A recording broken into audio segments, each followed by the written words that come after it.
Bonjour à tous.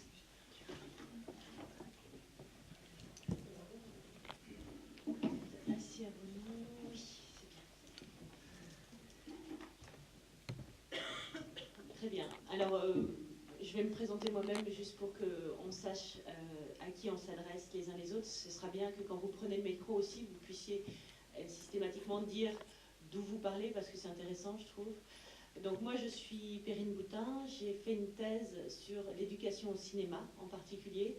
Mais du coup, je me suis intéressée au sens large à la question de l'image et des enfants. Et c'est mon sujet de recherche de prédilection que je continue de creuser au fur et à mesure des années. Je dirige un master professionnel qui est à peu près l'équivalent de celui des étudiants à Paris 3, qui est sur l'éducation à l'image, qui s'appelle Didactique de l'image, création d'outils pédagogiques et art de la transmission. Voilà. Donc c'est moi qui vais animer la table ronde. Donc je vais présenter rapidement les intervenants, parce que moi je vais essayer de dire le moins possible pour essayer de les faire parler le plus possible. Vous avez tout de suite à ma gauche Guillaume Gillet, qui est donc psychologue clinicien, je ne veux pas dire de bêtises, donc je lis mon papier, qui est diplômé donc de l'université Lumière Lyon 2, qui est doctorant en psychopathologie et psychologie clinique, qui est membre de l'Observatoire des mondes numériques en sciences humaines, qui est intervenant formateur dans plusieurs structures, qui travaille dans différentes structures, qui est psychologue des jeux vidéo avec les enfants et d'autres publics, des enfants qui voient la réalité autrement, type schizophrène, etc. Et qui anime des ateliers thérapeutiques avec des jeux vidéo, et ces ateliers font conjointement intervenir les enfants et les parents, ce qui va se passer à la Cyberbase cet après-midi. Mais c'est Sébastien qui va l'animer. Donc il travaille avec les parents, mais également sur la représentation de soi dans l'espace numérique, et je te propose de compléter un petit peu si tu veux compléter ta présentation. Merci, bonjour à tous. Oui, donc c'est simplement, oui, moi j'utilise le jeu vidéo dans des ateliers thérapeutiques à médiation, comme on les appelle, c'est-à-dire que le jeu vidéo peut être utilisé comme un support, si vous voulez, de la relation de soins. Voilà. Donc le but, c'est de proposer une scène dans un espace dit virtuel et de pouvoir amener l'enfant, ou l'adolescent ou l'adulte à parler de lui à travers l'objet, par le détour de cet objet, sans qu'il rencontre les difficultés parfois qu'on rencontre lorsqu'on souffre. Hein. C'est compliqué de s'asseoir en face de quelqu'un pour lui raconter ce qui ne va pas. Voilà. Merci. Donc, à côté de Guillaume, à la gauche de Guillaume, vous avez Marina Rouel, qui est diplômée en animation à l'école Émile Cole, qui est près de Grenoble, c'est ça, l'école? Non, elle est à Lyon. Ah oui, pardon, excusez-moi. Qui est cofondatrice de Ibo Interactive, qui est un studio de création interactif qui est assez récent, mais qui a 3 ans, c'est ça. Qui travaille donc sur le ludo-éducatif en général, mais qui plus particulièrement a créé des livres interactifs sur tablette et sur smartphone, et donc sur tablette interactive, et qui sont des livres plutôt destinés aux enfants. Elle a comme projet actuel la représentation d'un hôpital pour les enfants, comment représenter l'hôpital de manière interactive sur tablette. Et plus généralement, elle travaille sur le rapport des enfants à l'imaginaire et au numérique. Peut-être que tu veux compléter notre présentation. Oui, ça marche. Tout à l'heure, ça ne marchait pas. Non, tout est à peu près dit. Je travaille vraiment... je suis illustratrice et animatrice à la base. Et dès la sortie de l'école, je me suis intéressée aux questions de l'interactif, parce que je trouve que c'est un domaine passionnant. Et du coup, j'essaie de transmettre via les livres interactifs que je fais avec ma société le plus de choses possibles aux petits. Donc je pourrais vous présenter après la table ronde si vous le souhaitez. Voilà. Il me semble que tu animes des ateliers également. Oui, j'anime aussi des ateliers. J'ai animé des ateliers, plusieurs ateliers avec les enfants. Donc je suis intervenue dans des classes aussi pour leur apprendre le dessin d'animation. J'ai également fait des ateliers autour de l'interactif, notamment dans les bibliothèques à Lyon. Et voilà, en général. Très bien, merci. Et ensuite, donc, à la gauche, le dernier, non des moindres, qui a pourtant fait que 2 pas, mais qui a beaucoup de choses à dire, j'en suis sûre, Sébastien Navarro, donc, qui est médiateur numérique et responsable de la cyberbase, qui, vous l'avez compris, est juste à côté, à la MJC de Bron. Et donc, c'est dans cette MJC que va se dérouler l'atelier de cet après-midi, que vous avez présenté tout à l'heure. Clémence, merci. Et donc, qui est donc un atelier qui va se dérouler en présence de Sébastien et qui sera un duo entre les parents et les enfants sur des questions que tu vas préciser. J'ai aussi remarqué sur Internet que tu avais écrit pas mal sur le numérique, de manière non officielle, ce n'est pas des livres publiés, mais il y a beaucoup de réflexions sur le numérique que tu as produites de diverses manières. Et donc, je crois que la MJC de Bron est vraiment dédiée à la question de l'interactif et du numérique. C'est la pédagogie du numérique et c'est quelque chose qui t'intéresse particulièrement. Tu travailles sur le débat, tu débats avec les parents sur la question du numérique et des enfants et sur ce qui en découle, etc. Est-ce que tu as envie de compléter, peut-être détailler l'atelier de cet après-midi ou dire autre chose, je sais pas. Oui, donc juste pour préciser, effectivement, tu parles de la MJC, effectivement, oui. Physiquement, elle se trouve plus près de la piscine, mais c'est pas là que va avoir l'atelier, effectivement, c'est effectivement à côté, juste la porte à gauche, hein, c'est bien la cyberbase, c'est le pôle numérique en fait de la MJC. Et c'est vrai que du coup, on se préoccupe vraiment profondément de cette relation qu'on peut entretenir avec le numérique aujourd'hui.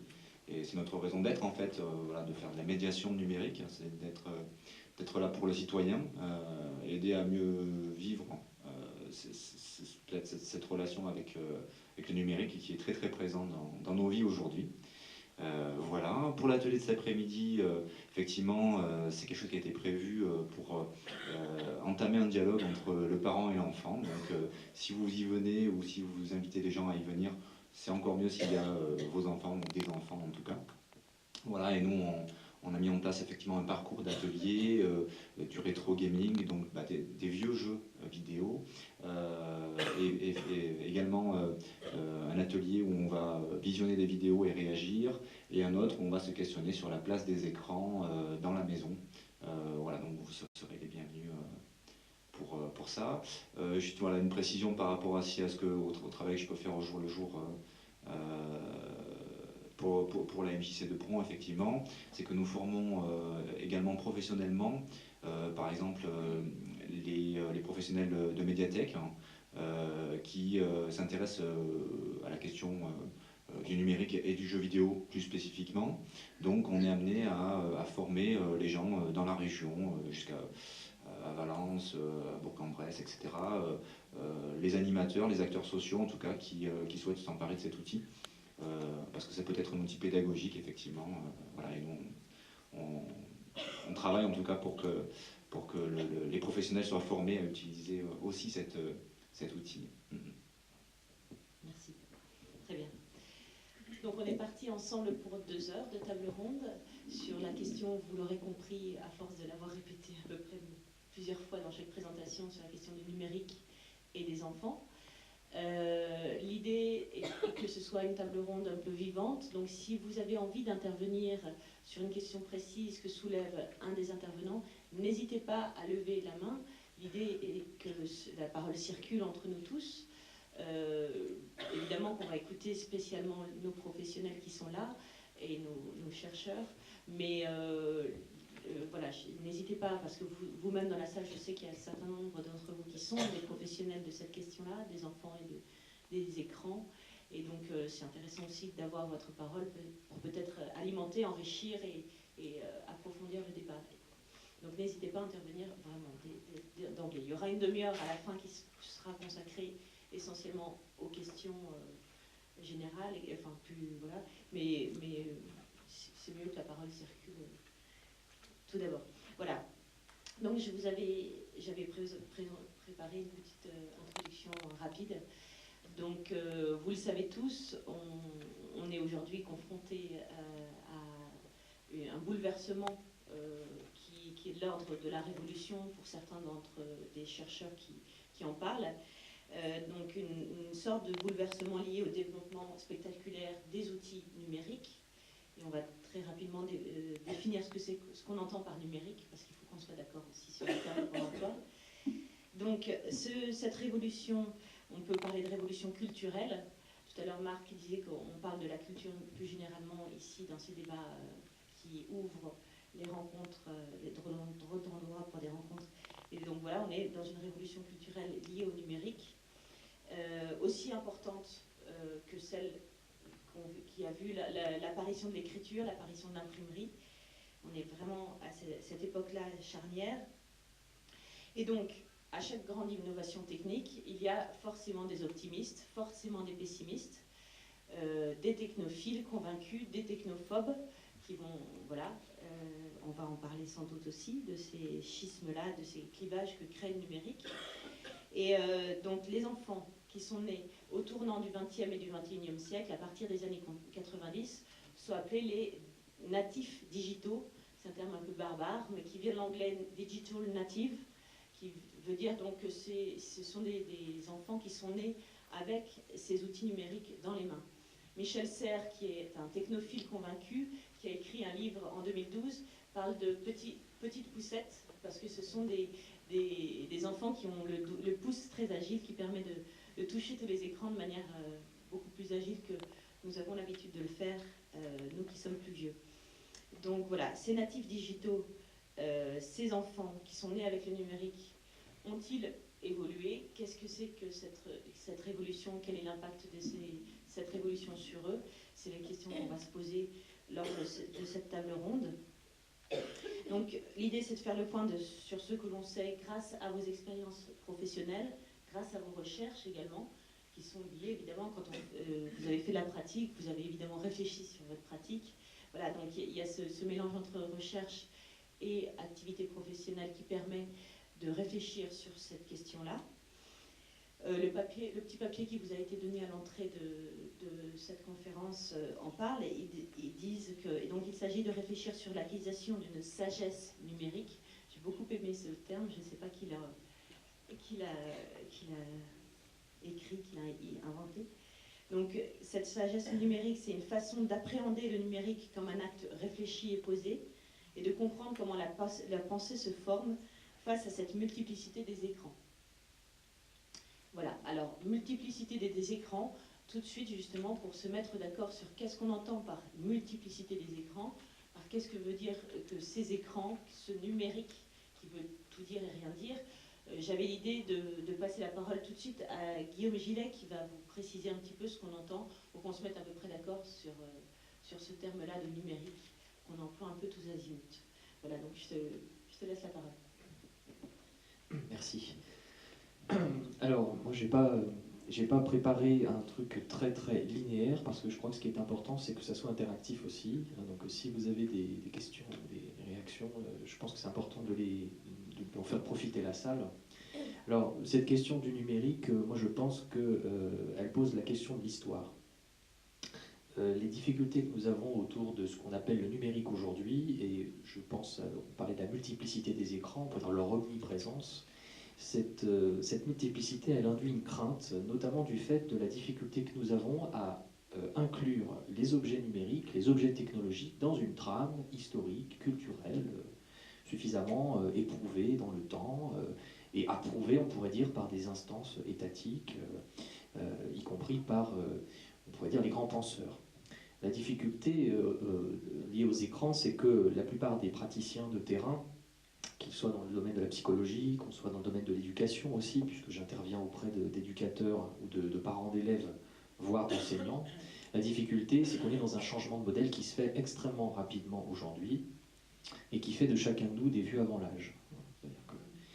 Moi, je me rappelle, pour faire un petit cours d'histoire très rapidement, mais bon, je vais vous prendre une anecdote liée aux écrans, c'est que lorsque l'on parle de jeux vidéo aujourd'hui, puisque c'est souvent autour du jeu vidéo que se cristallisent la plupart des craintes des parents, bien légitimes, qu'il faut bien sûr entendre, la question c'est de dire qu'est-ce que c'est que le jeu vidéo. Moi je parle du jeu vidéo comme un jeu JE, c'est un jeu en vidéo, c'est on joue avec soi, qu'on soit sur une tablette, qu'on soit sur un écran de jeu vidéo, qu'on soit devant le cinéma, qui va devenir interactif, parce que bientôt avec sa tablette on pourra voter pour savoir quelle fin on veut donner à la série ou au film qu'on est en train de regarder, comme un transmédia.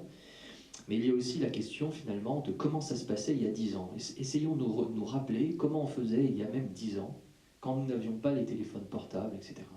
Moi, je remonterais même plus loin, c'est que quand moi j'étais enfant, hein, je pense que ça parlera à beaucoup d'entre vous, il n'y avait que 2 téléphones dans la maison. Il y avait le téléphone de tout le monde, c'était le téléphone qui était sur la petite tablette près du guéridon de l'entrée, hein, avec un fil. Et moi, tout petit, il y avait même le cadran analogique, là, donc je faisais un geste et ça me répondait, finalement, ça reprenait sa position initiale, etc. Bon. C'était le téléphone de tout le monde, et lorsqu'on voulait parler de manière plutôt intime, il fallait faire avec le fil, là, ce fil qu'il fallait passer sous la porte pour s'isoler, etc. Puis il y avait le téléphone dans la chambre des parents. Ça, c'était un autre type de téléphone. Hein, mais malgré les interdictions, on pouvait aller dans cette salle pour essayer de voir pourquoi il était si différent, pourquoi c'était interdit. Donc ce téléphone, c'était un téléphone de tout le monde, et par ailleurs, si vous vous rappelez bien, quand on prenait le téléphone, qu'est-ce qu'on nous disait souvent, ou qu'est-ce qu'on a dit souvent à nos enfants, c'est « Oh, tu vas à l'essentiel, hein, parce que, oh, la facture... Hein. » C'est-à-dire que la communication et les objets que nous utilisions à l'époque avaient des propriétés différentes de celles que nous utilisons aujourd'hui. Aujourd'hui, quand vous observez une famille à table, souvent, tout le monde a son smartphone, son téléphone personnel, c'est un téléphone sans fil, et par ailleurs, le mode de communication est illimité. Vous pouvez appeler toute la journée quelqu'un, ça va couper au bout d'un moment, mais vous rappelez, vous aurez la même facture à la fin du mois. C'est-à-dire que les objets technologiques que nous utilisons aujourd'hui, notamment les objets donc, qui sont dotés d'un écran, puisque c'est la propriété de ces objets précisément, ce sont des objets qui ont modifié notre rapport de consommation, comme on peut dire, mais aussi notre rapport carrément à l'utilisation des objets. Par exemple, les enfants d'aujourd'hui, moi ça m'a surpris en discutant avec une ado qui m'a dit « Comment ça, un fil, un téléphone ?» Or, le fil de l'appareil dont je vous ai parlé, c'est qu'est-ce qu'il représentait finalement? Il y avait un fil entre le combiné et la machine. Le fil, il matérialisait quelque chose d'un lien entre une partie de l'objet et le reste de l'objet, le tout. Aujourd'hui, les enfants, ils ont tout dans leur téléphone. C'est devenu quelque chose d'affinitaire. C'est un objet qui porte, qui contient, qui stocke toutes les représentations, y compris les plus intimes de ces enfants. Donc on ne peut plus penser uniquement l'objet comme un simple objet utilitaire qui va nous servir pour quelque chose. Il faut se questionner sur le sens de ces objets. Donc quand on parle de numérique aujourd'hui, on pourrait proposer une définition qui serait autour des objets qui portent en eux quelque chose d'un fonctionnement informatique. Lorsque l'on fait l'histoire des machines à calculer depuis les premiers temps de l'aube de l'existence humaine, on a commencé par compter sur les doigts, et toutes les machines qu'on a inventées ont été des machines qui ont inclus dans leur rouage, mécanique au départ, puis électronique, des actions qui étaient faites par l'homme. Autrement dit, vous regardez que ce soit, je ne sais pas moi, l'horloge ou les premières machines à calculer, au départ c'était l'homme qui faisait le geste de déplacement des pièces, qui ensuite a été automatisé, intégré dans la machine.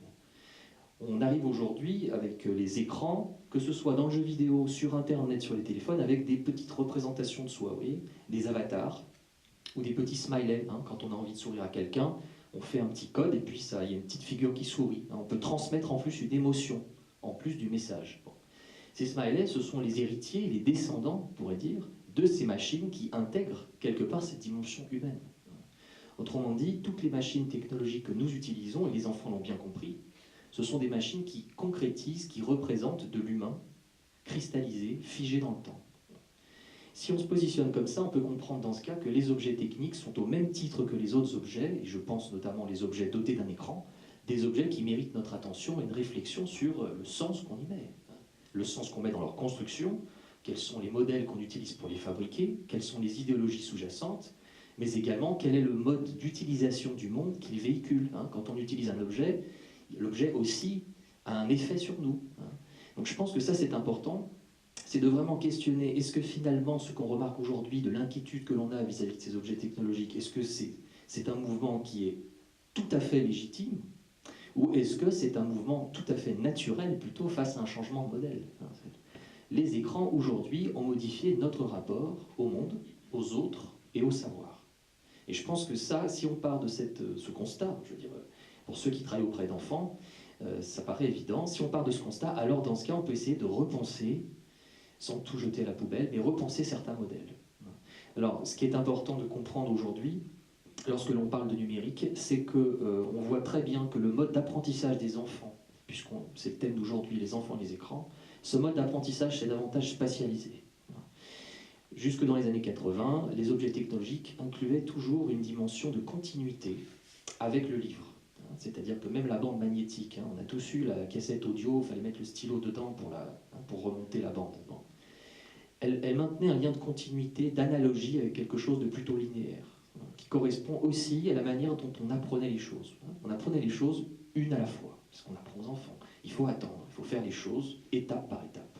Aujourd'hui, avec la multiplication des écrans, vous voyez bien quand vous utilisez un écran, vous avez une fenêtre qui est ouverte sur votre système d'exploitation, vous en avez une autre, vous en avez une autre. C'est-à-dire que vous pouvez, sur un même cadre, spatialiser plusieurs espaces différents, autonomes et indépendants les uns les autres.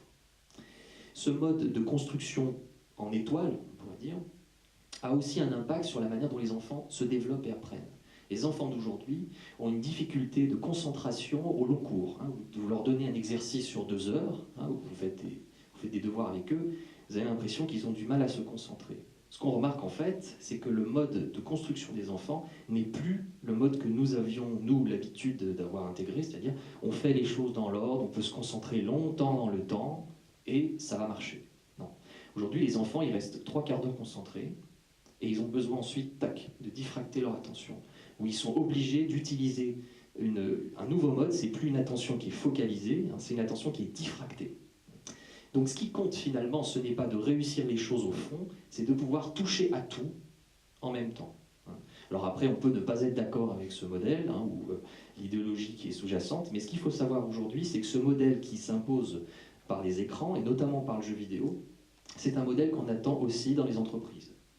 C'est-à-dire qu'il y a énormément aujourd'hui de difficultés pour de nombreuses personnes à se reconvertir ou encore à être suffisamment polyvalents pour que leur profil intéresse les employeurs, puisque c'est aussi ça la question. Or, le modèle du jeu vidéo, il développe de nouvelles capacités de représentation de soi dans l'espace, une intelligence sensorimotrice qui est plus développée, c'est-à-dire tout ce qui passe par le corps, la manipulation des objets, etc., mais aussi sur la manière de pouvoir gérer plusieurs phénomènes en même temps. Donc après, ce qui est important de comprendre, c'est qu'on peut se positionner un peu en gardien du temple, en disant que finalement, l'excitation des enfants, les troubles attentionnels, comme on les appelle, etc., ce sont des signes d'une souffrance ou de quelque chose qui se passe mal dans leur construction, ou alors on peut se dire que peut-être, en partie en tout cas, je ne dis pas que c'est toujours le cas, mais peut-être que les enfants aussi se développent dans un monde, s'adaptent, on va dire, dans un monde qui est de plus en plus spatialisé, avec des écrans qui les sollicitent en permanence. Donc je crois que c'est important que cette question des écrans, elle nous renvoie aussi au questionnement sur les modèles sous-jacents, sur la société dans laquelle nous vivons, sur l'effet de mondialisation, et sur le fait qu'aujourd'hui, nous sommes dans une période charnière, comme le disait Perrine, une période qui nous fait vivre une accélération presque aliénante. C'est-à-dire qu'on sent à quel point l'utilisation de ces objets dans certaines conditions nous enlève complètement notre capacité de penser. Mais à questionner les enfants, les premiers utilisateurs de ces objets, qu'est-ce que vous remarquez? Ils les utilisent comme des supports pour penser. Lorsqu'un enfant va voir son parent pour lui dire, par exemple, je vous donne un exemple que j'ai entendu, mate mon palouf, je l'ai looté à fond sur WoW, oh là là, je l'ai shooté à fond dans les instances, mais avec mon tank ça s'est mal passé, alors bon, je me suis fait éjecter de ma guilde, mais bon, en même temps, je pense que si je tank suffisamment, je vais pouvoir être en high level et je vais pouvoir faire un donjon. Il y a quelqu'un qui a compris quelque chose? Bon, d'accord. Il faut vous confesser, vous jouez aux jeux en ligne. Bon, moi aussi. Ce que je veux dire par là, c'est que vous voyez, la difficulté aujourd'hui, c'est une différence très importante de vocable. Et même les mots couramment employés dans la langue française, ils vont acquérir avec le numérique une nouvelle signification. D'ailleurs, je vous dis le numérique, vous voyez bien à quel point ce mot est devenu carrément un mot dans la langue française, qui du coup englobe un nouveau système, un nouvel ensemble de représentations. Il n'y a pas si longtemps, on disait par exemple technologie numérique, c'est-à-dire que c'était un adjectif qui modifiait le sens du mot premier. Mais aujourd'hui, on dit le numérique. Le numérique. Donc, ce qui est important, c'est que aussi nous puissions sensibiliser les parents au fait que les enfants vont les mettre dans une position d'autorité et leur reconnaître une certaine légitimité pour se prononcer sur ces objets s'il y a un minimum de partage. Et la difficulté aujourd'hui, que ce soit les écrans de télévision, qui sont des écrans passifs, on est devant une image et puis on peut voir des heures comme ça, les images, ou des écrans actifs, comme dans le jeu vidéo, on peut modifier ce qui se passe dans l'écran, c'est important qu'il y ait toujours un adulte qui puisse introduire l'objet envers l'enfant, lui présenter et en parler avec lui. L'image transmet maintenant, on le sait, du sens, des émotions, elle transmet parfois plus de sens que le mot. Et ce qui est important, c'est de comprendre que le parent a un rôle à jouer. C'est redonner la place aux parents qui, malheureusement, du fait de cette fracture numérique, un peu comme on l'appelle aujourd'hui, entretiennent une méconnaissance autour de ces objets. Ça ne leur parle pas. Moi, il y a beaucoup de parents qui me disent « Mais moi, j'ai une manette dans les mains, on dirait une poule qui a trouvé un couteau, là, il y a de plus en plus de boutons. Moi, à l'époque, il y avait juste de boutons. » quoi. Bon, c'est-à-dire, ça ne suppose pas que tous les parents deviennent des professionnels du jeu vidéo ou des écrans, c'est simplement qu'ils en parlent avec leurs enfants. C'est-à-dire qu'ils disent à l'enfant, finalement, mais qu'est-ce que tu fais dans ces univers? À quoi tu joues? Peut-être pas. Si, pardon. Là, on est déjà sur l'accompagnement, on va peut-être rester quand même sur la définition du numérique, sur la définition de l'interactivité aussi, parce que je crois qu'il y a aussi ces questions-là qui sont sous-jacentes aux questions qu'on se pose tous, c'est qu'est-ce que c'est que cette interactivité qui est supposée être dans la question du numérique, et c'est aussi quelque chose que je voulais poser en prémisse de cette table ronde. Peut-être que tu voulais rajouter quelque chose, Marina? Ce qu'a dit Guillaume, tout simplement. Je trouve ça passionnant. Hein. Moi, je me suis lancée dans la création de livres interactifs il y a seulement 3 ans. Mais ce que j'ai pu remarquer, en fait, et ce que j'ai voulu me lancer là-dedans aussi, parce que j'ai quand même lu quelques études sur le sujet, c'est que les enfants sont très attirés par les écrans, tout simplement parce que quand ils touchent, en tout cas les écrans interactifs, quand ils touchent en fait l'écran, il se passe quelque chose. Donc pour eux, c'est intuitif. Chose que peut-être pour les adultes qui sont habitués aux boutons ou aux souris d'ordinateur, un écran tactile, d'un coup, c'est différent, c'est quelque chose qui n'existait pas avant. Mais pour l'enfant, pour lui, du coup, c'est beaucoup plus intuitif. C'est pas intuitif en fait une souris d'ordinateur, parce qu'on touche ici, mais il se passe quelque chose là. Alors que pour l'écran des tablettes ou des smartphones, c'est tout de suite, je vais toucher, il va se passer quelque chose, ça va s'animer, ça va s'activer. C'est pour ça que les enfants, notamment les bébés, sont très attirés par ce genre d'objet, parce que ça bouge, on peut interagir avec l'écran. Et du coup, après avoir remarqué ce genre de choses, et notamment avoir travaillé avec quelques enfants aussi dans des ateliers, j'ai voulu me lancer là-dedans et du coup utiliser cette technologie-là à bon escient. Et ne pas en faire des jeux sur lesquels on va jouer avec en fait pendant 3 heures sans pouvoir s'arrêter. Donc le but maintenant, c'est de pouvoir, donc l'interactivité, c'est le fait de toucher, de pouvoir interagir avec l'objet qui est devant soi, ce qui n'est pas le cas d'une télévision, sauf pour la télécommande, on peut zapper en fait. C'est comme ça que moi je la définis en tout cas. Après peut-être qu'il y a d'autres définitions, mais moi je ne suis pas non plus une experte du vocabulaire du jeu, étant donné que je ne suis pas une joueuse ni une gameuse à la base. Je suis juste illustratrice et animatrice, et j'ai envie de transmettre des choses aux enfants par le biais des outils interactifs. Je me permets d'intervenir pour ajouter un petit détail sur ce que j'ai dit, puisqu'on parle de la définition du numérique. En tout cas, un point essentiel, c'est la capacité d'auto-animation de ces objets. Voilà. C'est-à-dire, si vous réfléchissez à ce qui s'est passé, on va dire, aux alentours après l'après-guerre, il a fallu construire du solide, des objets solides. Et les institutions elles-mêmes étaient extrêmement investies, comme des choses assez intangibles et très très solides. Aujourd'hui, on est dans un système où les objets sont devenus beaucoup plus malléables, beaucoup plus interchangeables. Leurs propriétés sensorielles sont toutes construites avant même que l'objet soit assemblé. On a changé de modèle sur la constitution même des objets, et ce qui est important, c'est de comprendre que le vieux fer à repasser de votre arrière-grand-mère, qui était en fer, qu'il fallait mettre sur un truc chaud, là, puis qu'on attendait très longtemps que ça prenne la température, ce fer à repasser, aujourd'hui, c'est un vaisseau spatial, quoi. C'est une centrale vapeur, bientôt elle va détecter pour vous la qualité de la texture que vous voulez repasser, et puis dans quelques temps, enfin, les femmes, j'exagère quand je dis les femmes, seront dédouanés du périlleux repassage fastidieux. Enfin, vous voyez ce que je veux dire, c'est que les objets que nous utilisons, ils ont acquis une propriété du vivant. Ce sont des objets non vivants, mais auto-animés, doués de capacités de sollicitation. Et donc là, je rejoins tout à fait ma collègue là-dessus, c'est-à-dire que les enfants ont compris dès le départ que ces objets leur répondent. Oui, et voilà. Ce sont des objets de concurrence déloyale vis-à-vis des parents, parce que ces objets-là, ils sont disponibles en permanence, accessibles, ils sont déformables en certaines parties, mais ils répondent toujours, ils sont fidèles, et en plus, ils sont vivants en apparence. Et donc, c'est ça qui séduit les enfants, qui attire quelque chose de leur réalité intérieure. Je vais réagir sur ce que tu as dit. Effectivement, c'est ta façon de concevoir les logiciels interactifs ou les jeux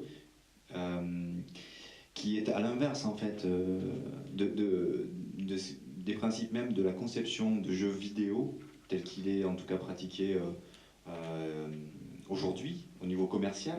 C'est-à-dire qu'aujourd'hui on étudie les mécanismes de game design pour que le joueur reste le plus longtemps possible devant son écran. Et c'est ce que je trouve intéressant dans ce que tu dis, c'est-à-dire que le numérique en fait permet à des créatifs ou des gens qui ont des idées aujourd'hui, pédagogiques entre autres, là, de venir faire un contre-courant aussi sur l'offre qui est faite aujourd'hui aux enfants. Parce qu'effectivement, sur le marché, aujourd'hui, notamment dans les jeux en ligne, les mécanismes qui sont mis en jeu sont des mécanismes du type pavlovien presque, hein, c'est-à-dire que, ou pire, c'est-à-dire qu'on base le fait que le joueur va vouloir rester de plus en plus parce que ça va se rapprocher du jeu d'argent, c'est-à-dire qu'on va recevoir par hasard, on va tuer un monstre et puis il va lâcher par exemple un objet, mais cet objet va être dû au hasard, c'est-à-dire qu'on ne va pas tomber tout le temps sur le même objet. Donc ça va créer un petit ah oui, c'est bien, c'est quelque chose.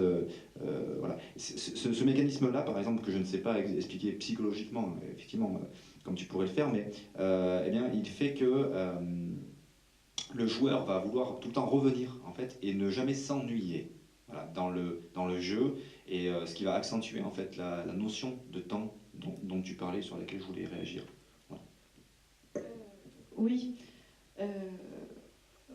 Aujourd'hui, je vais parler encore une fois de mon expérience par rapport à ce que je fais dans les livres interactifs. On s'efforce de faire des livres interactifs qui soient pas très longs, parce que en plus, comme on le sait et comme tu l'as très bien expliqué, l'attention d'un enfant est relativement courte. Donc en tout cas, on s'efforce justement de faire des livres interactifs qui soient au maximum de 15-20 minutes de durée, pour que l'enfant ensuite, après, il puisse décrocher et passer à autre chose et pouvoir interagir avec le monde réel. Et qu'ils comprennent que la tablette, c'est pas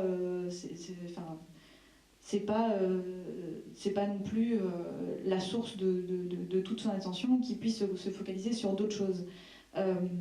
Après, il faut savoir que les livres interactifs, on ne les vend pas non plus qu'aux enfants, on les vend aussi aux parents. Donc ce que je veux dire, c'est que il faut qu'il y ait aussi un intérêt pour l'enfant. Il faut que ce soit pas, il faut pas que ce soit, comment dire, je me perds un peu dans mes paroles, mais il ne faut pas que ce soit interminable, et il faut que le parent sente aussi qu'il y a une sécurité, que l'enfant puisse jouer avec ce jeu sans qu'il soit complètement abruti par le contenu. C'est ça que je veux dire en fait. Donc on s'efforce de faire un contenu interactif qui soit intéressant, qui soit pas trop long, et qui surtout permette à l'enfant de pouvoir aussi aller jouer au ballon après, ou qu'il puisse pouvoir dessiner son personnage préféré, ou en tout cas sortir de cet écran.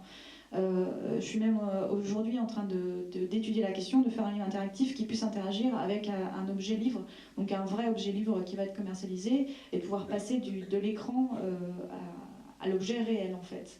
Et de ne pas rester stagné sur ces écrans-là, parce que comme je voulais l'aborder aussi avec toi, Guillaume, c'est que j'ai affaire autour de moi à ma mère qui est pédiatre, à ma tante qui est psychiatre, et à mon oncle qui est psychiatre aussi, qui est psychologue.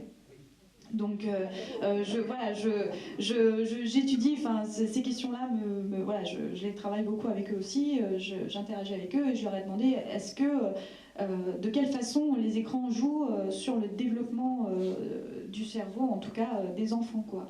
Et de ce qu'on a pu me dire, en tout cas au niveau du développement sensoriel, il n'y a pas que des bonnes choses, en tout cas au niveau des écrans, et je voulais avoir ton avis là-dessus, Guillaume, en fait.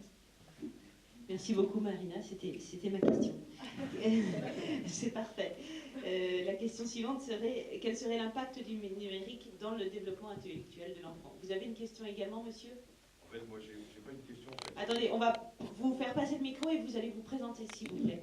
pour qu'on puisse avoir à l'enregistrement tous les intervenants, Oui. y compris... Bonjour à tous, moi je suis Emmanuel Charles. Aujourd'hui, donc, je m'occupe de véhiculer les invités du festival. Donc, à ce titre-là, c'est pour ça que je suis présent. Et juste un complément d'infos sur le numérique. Donc, dans la présentation qui a été faite, il semblerait, hein, si j'ai bien compris, que pour l'ensemble de nos concitoyens, c'est une technologie récente. Donc, en fait, non. Étant électronicien de formation, je peux vous assurer que le numérique tel qu'il est aujourd'hui existait dans le domaine de l'entreprise depuis les années 80. Les écrans tactiles, on en trouvait déjà dans les supermarchés, dans les caisses 1991-92 sur les écrans cathodiques. La souris, c'est 1961, donc chez IBM. Le microprocesseur, donc Intel, l'année 70. Donc, c'était déjà du numérique.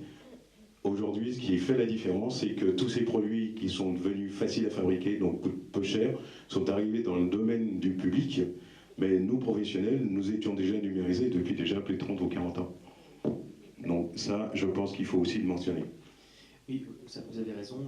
Je pense que quand on parle aujourd'hui de numérique, c'est peut-être introduire l'idée qu'à l'époque de la préhistoire de l'informatique, il n'y avait pas les écrans, en tout cas avant qu'il y ait effectivement les premiers microprocesseurs, donc l'utilisateur n'avait pas la capacité de se représenter l'action qu'il était en train de demander de faire à la machine. C'est-à-dire qu'un système d'exploitation, c'est un métaprogramme qui permet de gérer des programmes qui sont, on va dire, contenus, enveloppés sous son contrôle, on pourrait dire. Donc quand on utilise un ordinateur, on est face à des processus méta-représentatifs, on pourrait dire. Et c'est ça que les écrans aujourd'hui ont introduit. Donc effectivement, la technologie numérique existait il y a déjà bien longtemps, et je pense que c'est surtout sa diffusion à grande échelle, comme vous le dites, voilà, puisque au départ c'était plutôt dans le domaine, on va dire, commercial, puis scientifique et militaire aussi, hein, puisque les premiers ordinateurs, les proto-ordinateurs, c'était aussi pendant la Seconde Guerre mondiale qu'ils ont été conçus. Et je pense que ça, c'est important de comprendre que le numérique, aujourd'hui, peut-être a légèrement infléchi dans la définition qu'on lui donne, on l'associe systématiquement à l'écran, alors que ça fait bien longtemps que ça existe. Oui. Alors juste, moi je voulais répondre, mais très brièvement à la question, est-ce que ça a un effet, et si oui, quel effet a l'utilisation des écrans? Je crois qu'il faut, moi je rejoins tout à fait les propos de Serge Tisseron quand il dissocie les écrans qui sont passifs des écrans actifs. Hein. Alors Serge Tisseron, pour ceux qui ne le connaissent pas, hein, il est donc psychanalyste, il travaille depuis très longtemps sur la question du numérique, bien avant que ça nous vienne aux oreilles, puisqu'il a commencé dans les années 80, fin 80, début 90, hein, même peut-être un peu avant, à utiliser le jeu vidéo, lui qui n'était pas joueur hein, du tout. Et donc, comme font souvent les psychologues cliniciens, il y est allé, quoi. Hein, il s'est immergé, il a essayé de voir comment ça se passait, notamment pourquoi ses enfants y jouaient, si je me souviens bien. Et donc, il a fini par devenir convaincu qu'il y avait certainement un intérêt. Et donc, il a repensé le concept de l'image.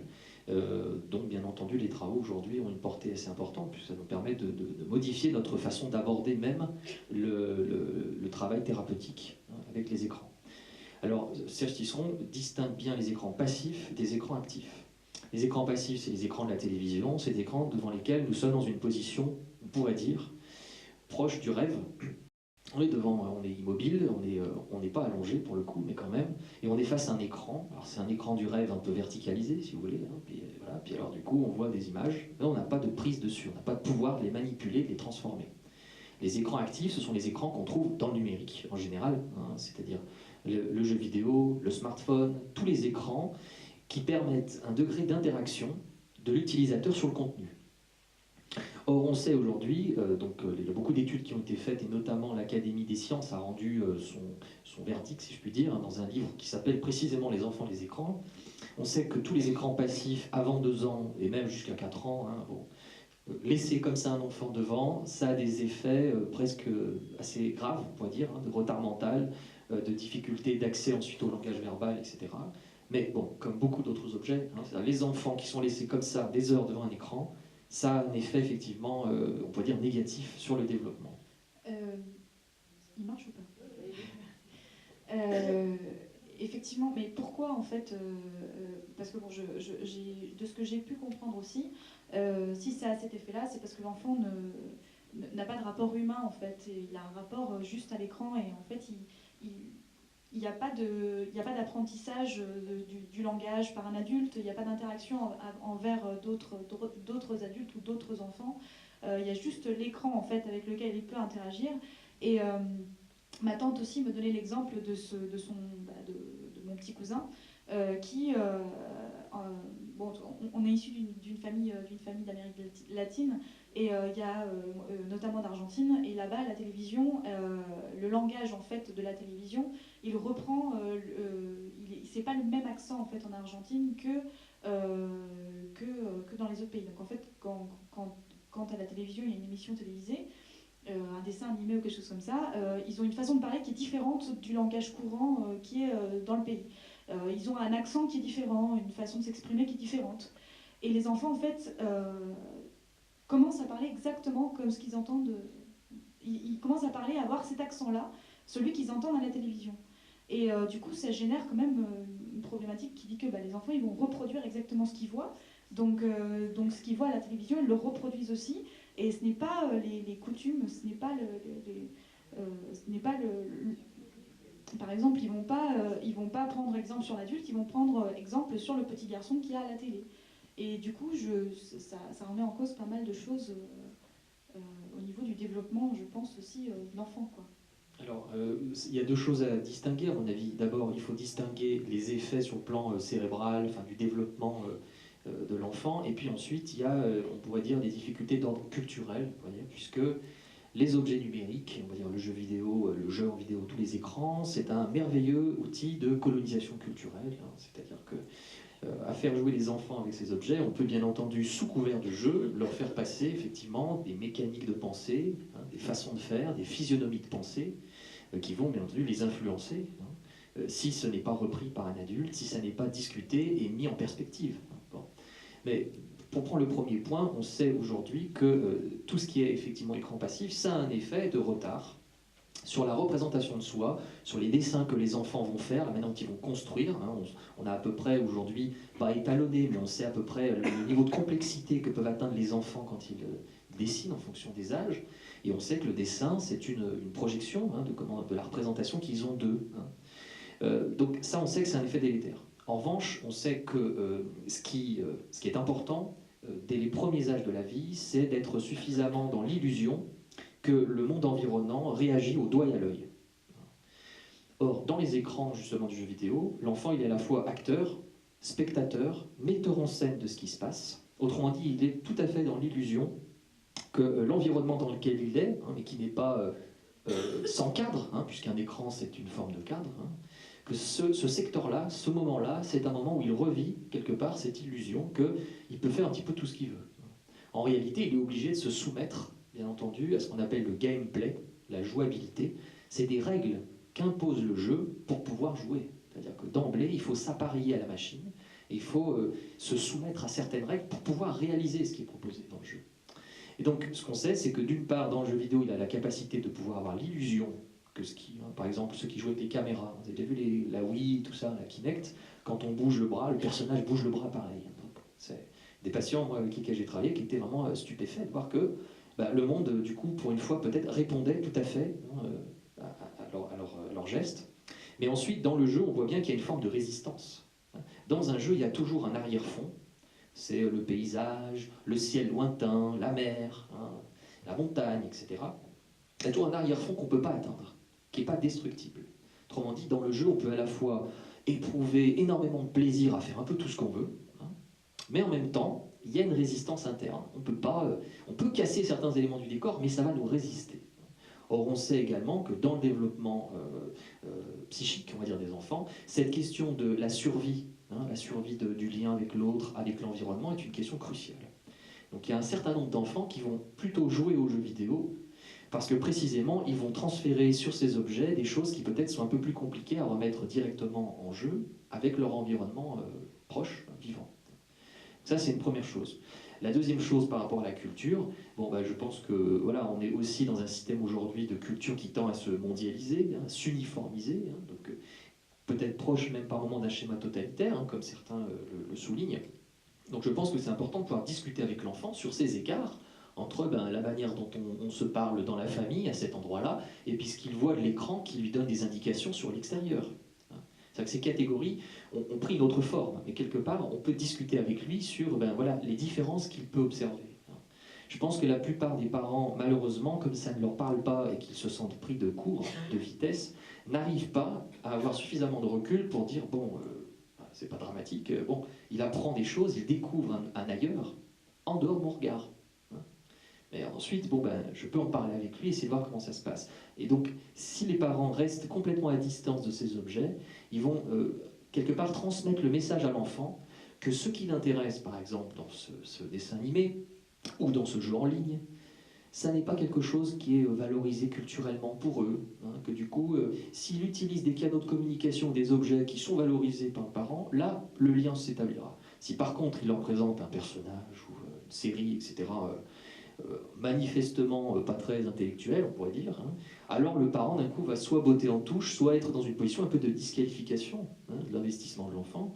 Donc l'enfant va apprendre à se taire, simplement dire, quand il s'agit de ces séries ou des trucs comme ça, ou du jeu vidéo, je le garde pour moi. Ça ne sert à rien parce que de toute façon on ne peut pas discuter avec les parents. Donc je pense que c'est important aussi de voir à quel point ce sont peut-être même les bases culturelles qui nous ont fait adultes, hein, et notamment aussi les bases de notre éducation, qui sont bouleversés par l'avènement du numérique et qui font, alors je crois que c'est Margaret Mead qui dit que ça nous transforme tous en migrants dans le temps, c'est-à-dire, c'est ce que nous apprend l'anthropologie dans les espaces numériques, c'est que c'est très compliqué maintenant d'avoir une direction précise, on a une boussole, mais bon, hein, c'est moins rectiligne, on pourrait dire. Les choses sont beaucoup plus fragmentaires, et je pense que c'est ce sentiment d'insécurité qu'il nous faut essayer de réfléchir, de travailler, plutôt que systématiquement incriminer ces objets, ou alors leur fabrication et leur mode d'utilisation. Certains disent qu'on redevient des nomades dans le numérique. Hein. C'est une technologie nomade. Voilà. Et je voulais aussi réagir sur le rôle des... Parce que là, on interroge le rôle des écrans, mais le rôle des parents, effectivement, sur ce que tu venais de dire, c'est-à-dire qu'il y a une contradiction, c'est-à-dire que pour avoir travaillé en fait, avec des professionnels de la petite enfance sur le sujet des écrans, on s'aperçoit en interrogeant les professionnels qui reçoivent les parents que par exemple les parents ils arrivent avec le téléphone portable scotché à l'oreille et ils repartent avec l'enfant dans les bras sans avoir même communiqué par exemple avec le professionnel de petite enfance, donc dans une crèche par exemple. Souvent aussi les premiers gestes d'imitation des enfants sont de prendre la chaussure ou la bouteille d'eau et de faire « Allô ?» Où est-ce qu'ils ont vu ça? Enfin, quelque part, ils ont peut-être... Enfin, certains n'ont jamais vu d'écran de téléphone, mais ils ont déjà le geste que leurs parents font. Donc, à la fois, effectivement, quelle est l'utilisation des écrans des parents et dans quelle mesure ils refusent d'en parler pour autant avec leurs enfants. Pour moi, c'est ce qui crée aussi refusent ou ils n'en prennent pas le temps. C'est-à-dire qu'à la fois le parent montre une surutilisation, parfois, pas dans tous les cas, mais voilà, de ces objets technologiques, de ces écrans, et à la fois ils n'ont pas prévu, en tout cas, d'amorcer le dialogue sur ce sujet avec leurs enfants. Donc d'une part, les enfants croient qu'ils ont le droit d'avoir la même utilisation que leurs parents. Donc déjà, il y a peut-être un problème. Et d'autre part, effectivement, ils n'ont pas de piste, ils n'ont pas de référence sur justement l'utilisation et les usages qui devraient ou qui pourraient en faire. Voilà. C'est ce qui nous pousse en fait et qui, quelque part aujourd'hui, nous oblige un petit peu à se rapprocher de ces outils en tant que cadre, en tant qu'encadrant en tout cas sur les enfants. Voilà. Oui, je voudrais juste rebondir une seconde. Ça me fait associer sur une question importante, la question de est-ce qu'ils font comme les parents, ou comment les enfants s'identifient à leurs parents, hein, en prenant ces objets, en ayant des pratiques d'imitation. Je crois que ce qui est important aussi, c'est de comprendre que les objets technologiques aujourd'hui, numériques, ce sont, il me semble, l'une des seules catégories d'objets qui n'ont pas d'antécédents par rapport aux objets plus couramment proposés aux enfants. Les enfants, depuis tout âge, on pourrait dire depuis très longtemps, on leur propose quoi? On leur propose des cubes, on leur propose du gribouillage, des décalcomanies, tout ce qu'on veut. Bon. Donc les parents ont quelque part un petit coup d'avance sur l'utilisation de ces objets et ils prescrivent le mode d'utilisation à l'enfant avec les risques de débordement, etc. Aujourd'hui, c'est un peu compliqué parce que ces objets-là ne sont pas connus des parents. Non pas qu'ils viennent d'apparaître pouf comme ça, comme une espèce de truc complètement intemporel. Non, ça fait bien longtemps que les jeux vidéo ont émergé. Simplement, ça produit une sorte d'effet d'asymétrie, de renversement de l'asymétrie de la relation parent-enfant, et a fortiori, je pense aussi, éducateur éduqué et enseignant enseigné. Ce qui veut dire qu'aujourd'hui, ça met très mal à l'aise l'adulte. Hein. Moi, je le vois dans beaucoup de situations dans lesquelles j'interviens. Ça met mal à l'aise l'adulte. Lui, il n'a pas de coup d'avance, il n'y connaît pas, ça ne lui parle pas. Il est dans un système de pensée qui est peut-être un peu plus analogique que les enfants. Donc, du coup, il ne sait pas quelle limite mettre, enfin, comment prescrire cette utilisation qui n'est pas linéaire, qui est beaucoup plus fragmentée. Ça, c'est un point qui est essentiel. Et je pense qu'aujourd'hui, même dans la manière de transmettre le savoir, je ne sais pas pour ceux d'entre vous qui ont cette expérience, on voit bien que le système très verticalisé, hein, paternaliste, bon, je ne sais pas comment on peut l'appeler, peu importe, j'ai les connaissances et puis vous essayez de digérer le truc, hein, ça fonctionne difficilement. Il y a beaucoup d'enseignants qui sont en souffrance vis-à-vis de ça, parce qu'aujourd'hui, le modèle tend. Alors, je ne sais pas si on peut dire à se googliser, parce que c'est un peu le schéma de ces entreprises, hein, à l'horizontale, il n'y a plus de directeurs, c'est tous des responsables. C'est-à-dire, aujourd'hui, on est dans un système plutôt en réseau, et il y a une construction du savoir. C'est-à-dire, on n'est plus dans une voie d'adressage. J'ai des connaissances que j'adresse à un public, d'accord ? On n'est plus dans une voie d'assemblage, comme les objets, hein, c'est-à-dire, ben maintenant, voilà, on va travailler cette question, hein, ça se voit dans les manuels scolaires, et on va construire ensemble le savoir, hein, on va assembler. Hein. Donc il y a des méthodes aujourd'hui qui marchent, qui commencent à faire leur preuve, c'est les méthodes de pédagogie inversée, où l'enseignant, dans une sorte de méthode, un peu la méthode Freinet, de ce que j'en ai compris, hein, pour ceux qui connaissent, hein, donc l'enseignant est là, il fait des petits groupes, les enfants choisissent des thèmes, et à l'aide des tablettes notamment, mais pas que, ils vont faire un travail d'abord de rassemblement des connaissances, et ils vont construire, structurer, en vue de faire un exposé, par exemple. Donc l'enseignant n'a plus cette posture, effectivement, un peu, on pourrait dire, de supériorité, ou d'être un peu au-dessus des enfants, il va plutôt être dans le partage, et essayer de leur amener comment ils peuvent construire ces connaissances. Voilà. Et donc ça, je pense que c'est important parce que c'est véhiculé précisément par ces objets. Alors, c'est l'œuf ou la poule, hein, je ne sais pas trop, mais en tout cas, il y a un lien de corrélation, pas de causalité, mais de corrélation entre l'émergence de ces objets, leur utilisation et la modification de la construction des enfants et de leur capacité d'apprentissage. Et je pense que ça, c'est vraiment important parce que si on n'y est pas sensible, ben, je pense qu'on passe à côté de la relation. Fatalement, c'est qu'on va lui parler une langue étrangère. Mais l'inquiétante étrangeté, c'est l'inquiétante étrangeté de ces objets qui sont vivants mais non vivants, pour nous. Je pense que c'est ça. Attendez, le micro, s'il vous plaît. Et présentez-vous, s'il vous plaît. Oui, je m'appelle Janine Barros, je suis retraitée de la fonction publique hospitalière pendant 40 années. Actuellement, je fais partie des jeunes amis du cinéma ici et je m'intéresse à ces questions comme tout le monde. Oui, voilà, c'est la question de l'enseignement. Je pense que voilà, vous allez en reparler parce que les parents, bon, c'est important, mais l'école, il y a peut-être d'ailleurs des professeurs dans la salle. Comment ils font aujourd'hui? Parce que d'aller apprendre à lire en écrivant au tableau, je sais pas quoi, je pense que c'est plus possible quoi, avec les enfants. Comment ils font aujourd'hui?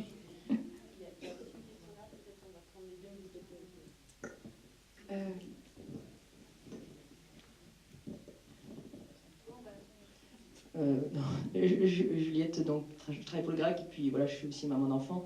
Et depuis maintenant, mais c'est peut-être ce que tu allais dire, depuis 3 ans, je crois 4 ans, toutes les écoles de la ville de Lyon sont équipées de tableaux numériques. C'est ce que je voulais dire. Voilà, et moi c'est un truc qui m'a vraiment choqué. De Lyon? Ah bon, excusez-moi, alors peut-être que... Vous l'entendez? Ça va l'être, ça va l'être. Et c'est impressionnant, enfin, les maîtresses ont été formées après l'arrivée de ces tableaux, donc ça a été assez long, etc. Mais c'est impressionnant ce rapport que les enfants ont avec l'écran, enfin c'est un truc incroyable. Et les maîtresses, pour l'instant, celles qui au début étaient très réfractaires, me disent mais ça nous révolutionne l'apprentissage pour les enfants notamment en difficulté. Alors après, c'est peut-être que vous allez m'expliquer. Je crois qu'il y a aussi une formation qui est faite auprès Oui, des professeurs. oui, voilà. Petit à petit, ils ont tous eu l'information, pas tout de suite, mais tout simplement déjà, par exemple en maternelle, les enfants doivent prendre leur prénom quand ils arrivent à le reconnaître. Donc ils le chopent et puis ils le mettent dans la case école, quoi, dans une case où il y a une école qui est construite. Et s'ils sont absents, à la fin, ils mettent les absents dans une autre case. Enfin, c'est très très impressionnant. Et les maîtresses, vous allez peut-être mieux en parler, mais sont vraiment très, très contentes de ça. Juste pour ceux qui ne savent pas ce que c'est, je vois qu'il y a des dessins qui se font dans l'air. Un tableau blanc interactif ou tableau, enfin il y a plusieurs noms, le TBI, parce qu'on adore les acronymes en France. Tableau blanc interactif est un tableau interactif qui permet à l'enseignant d'avoir... il y a un vidéoprojecteur, ça se passe comme une salle de cinéma, c'est-à-dire qu'il y a un vidéoprojecteur, un tableau blanc, mais sur lequel on peut interagir avec ce qui est projeté. Donc l'enseignant a un stylo et elle interagit avec ce qu'elle projette. Un cours d'histoire, et donc voilà, elle peut pointer les choses, réagir. Les enfants aussi, à l'aide du stylo, qui est un stylo qui permet, qui est tactile, mais aussi qui est pointé comme on le fait aussi dans les salles de cinéma. Maintenant, on peut interagir. Voilà. En gros, c'est ça. Mais donc, réponds à la question. Oui, enfin moi j'ai pas pu le tester, hein. C'est juste que je suis intervenue dans quelques classes pour donner des petites... J'ai fait des interventions avec les enfants et j'ai vu que les maîtresses avaient le tableau interactif et elles m'ont dit que c'était vraiment génial. Et puis je sais qu'il commence à y avoir aussi l'introduction des tablettes en fait dans les écoles, dans certaines écoles de France, et ça va venir aussi petit à petit, les tablettes pour les élèves en fait. Je ne sais pas dans quelle mesure encore c'est fait. Je sais qu'en Corée, d'ici 3 ans, ils veulent que toutes les écoles coréennes soient équipées de tablettes individuelles. Mais je sais qu'en France, ça commence un petit peu à venir. Toutes, ouais. C'est-à-dire qu'ils veulent bannir les livres. Donc plus de livres que des tablettes. Voilà. Je crois que c'est là qu'intervient normalement une sorte de crispation. C'est quand on se rend compte que ça va être pour tout le monde et que ça va être imposé. Et je pense que c'est là la question, c'est-à-dire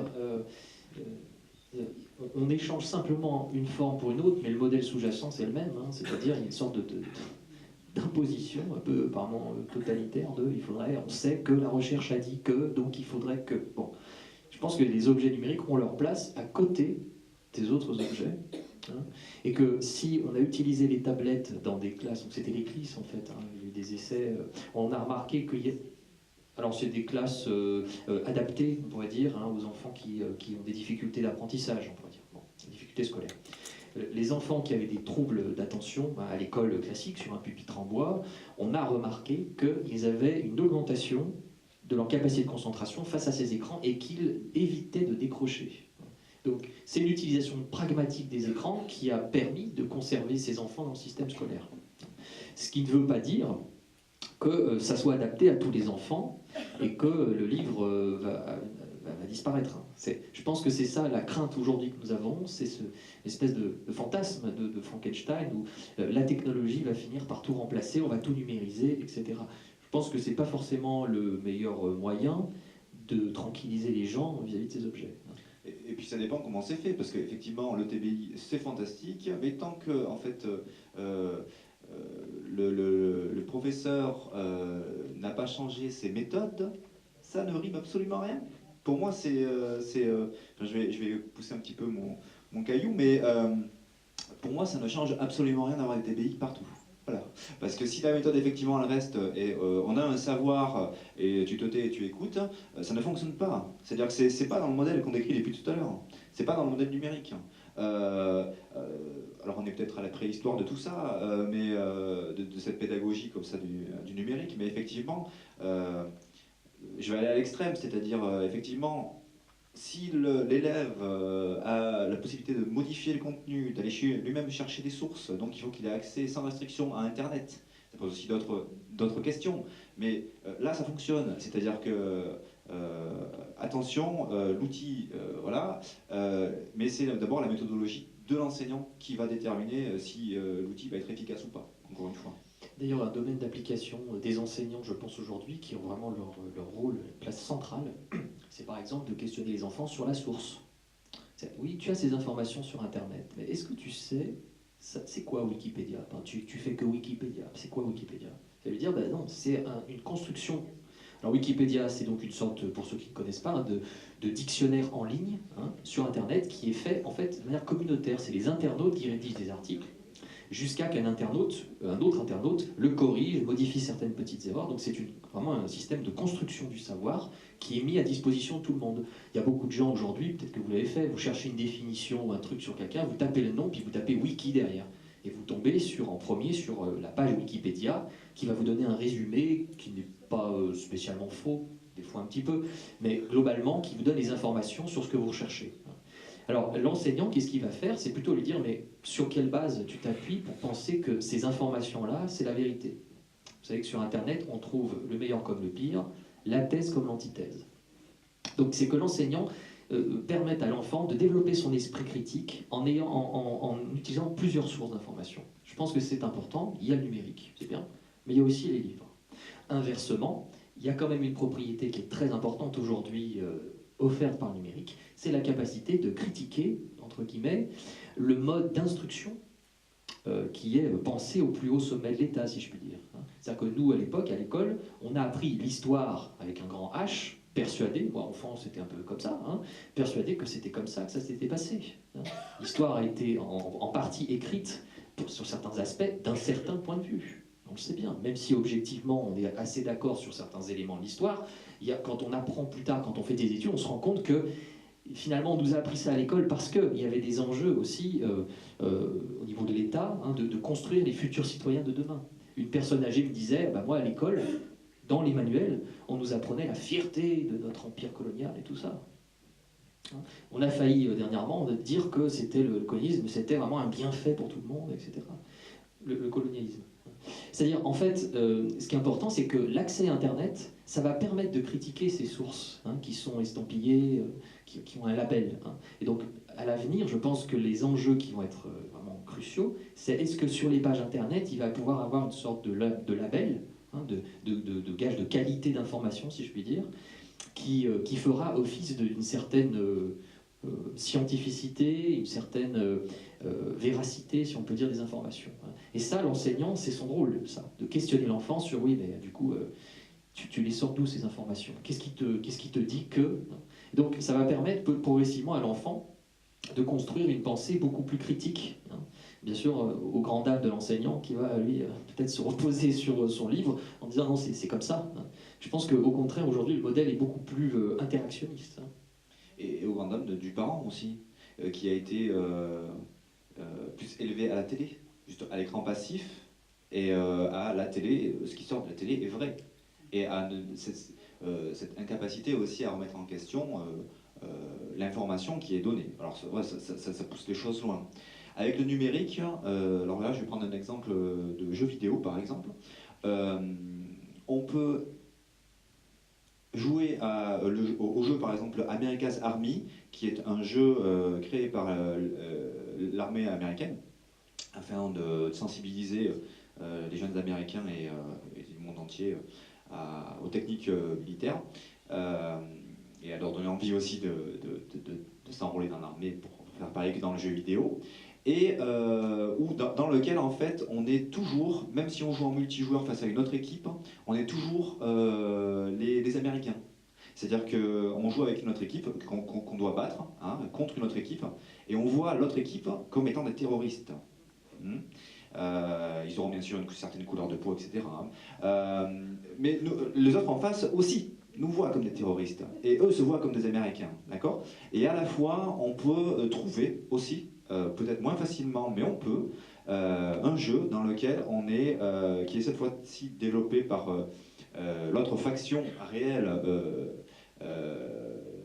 donc militaire, donc admettons les terroristes, et on peut tuer, ou alors aller affronter, en tout cas, l'envahisseur européen et américain, etc. Donc en fait, c'était pour rejoindre cette question de point de vue. C'est-à-dire qu'aujourd'hui, on nous offre aussi des points de vue différents, des expériences différentes, et la possibilité, en fait, de voir par ces différents points de vue. Voilà.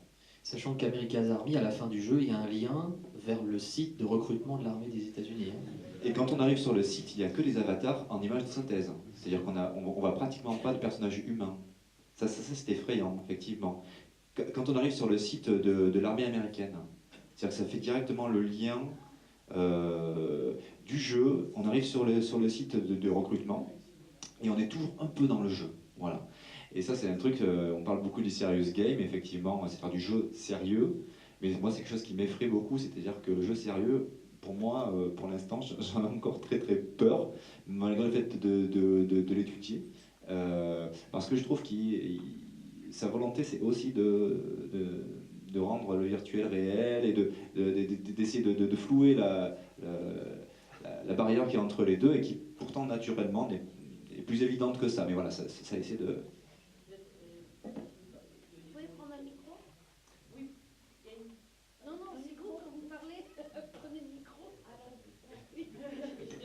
Simplement, je demandais à Guillaume s'il allait intervenir, de définir ce que c'est que le serious game, qui est un type de jeu vidéo censé être éducatif.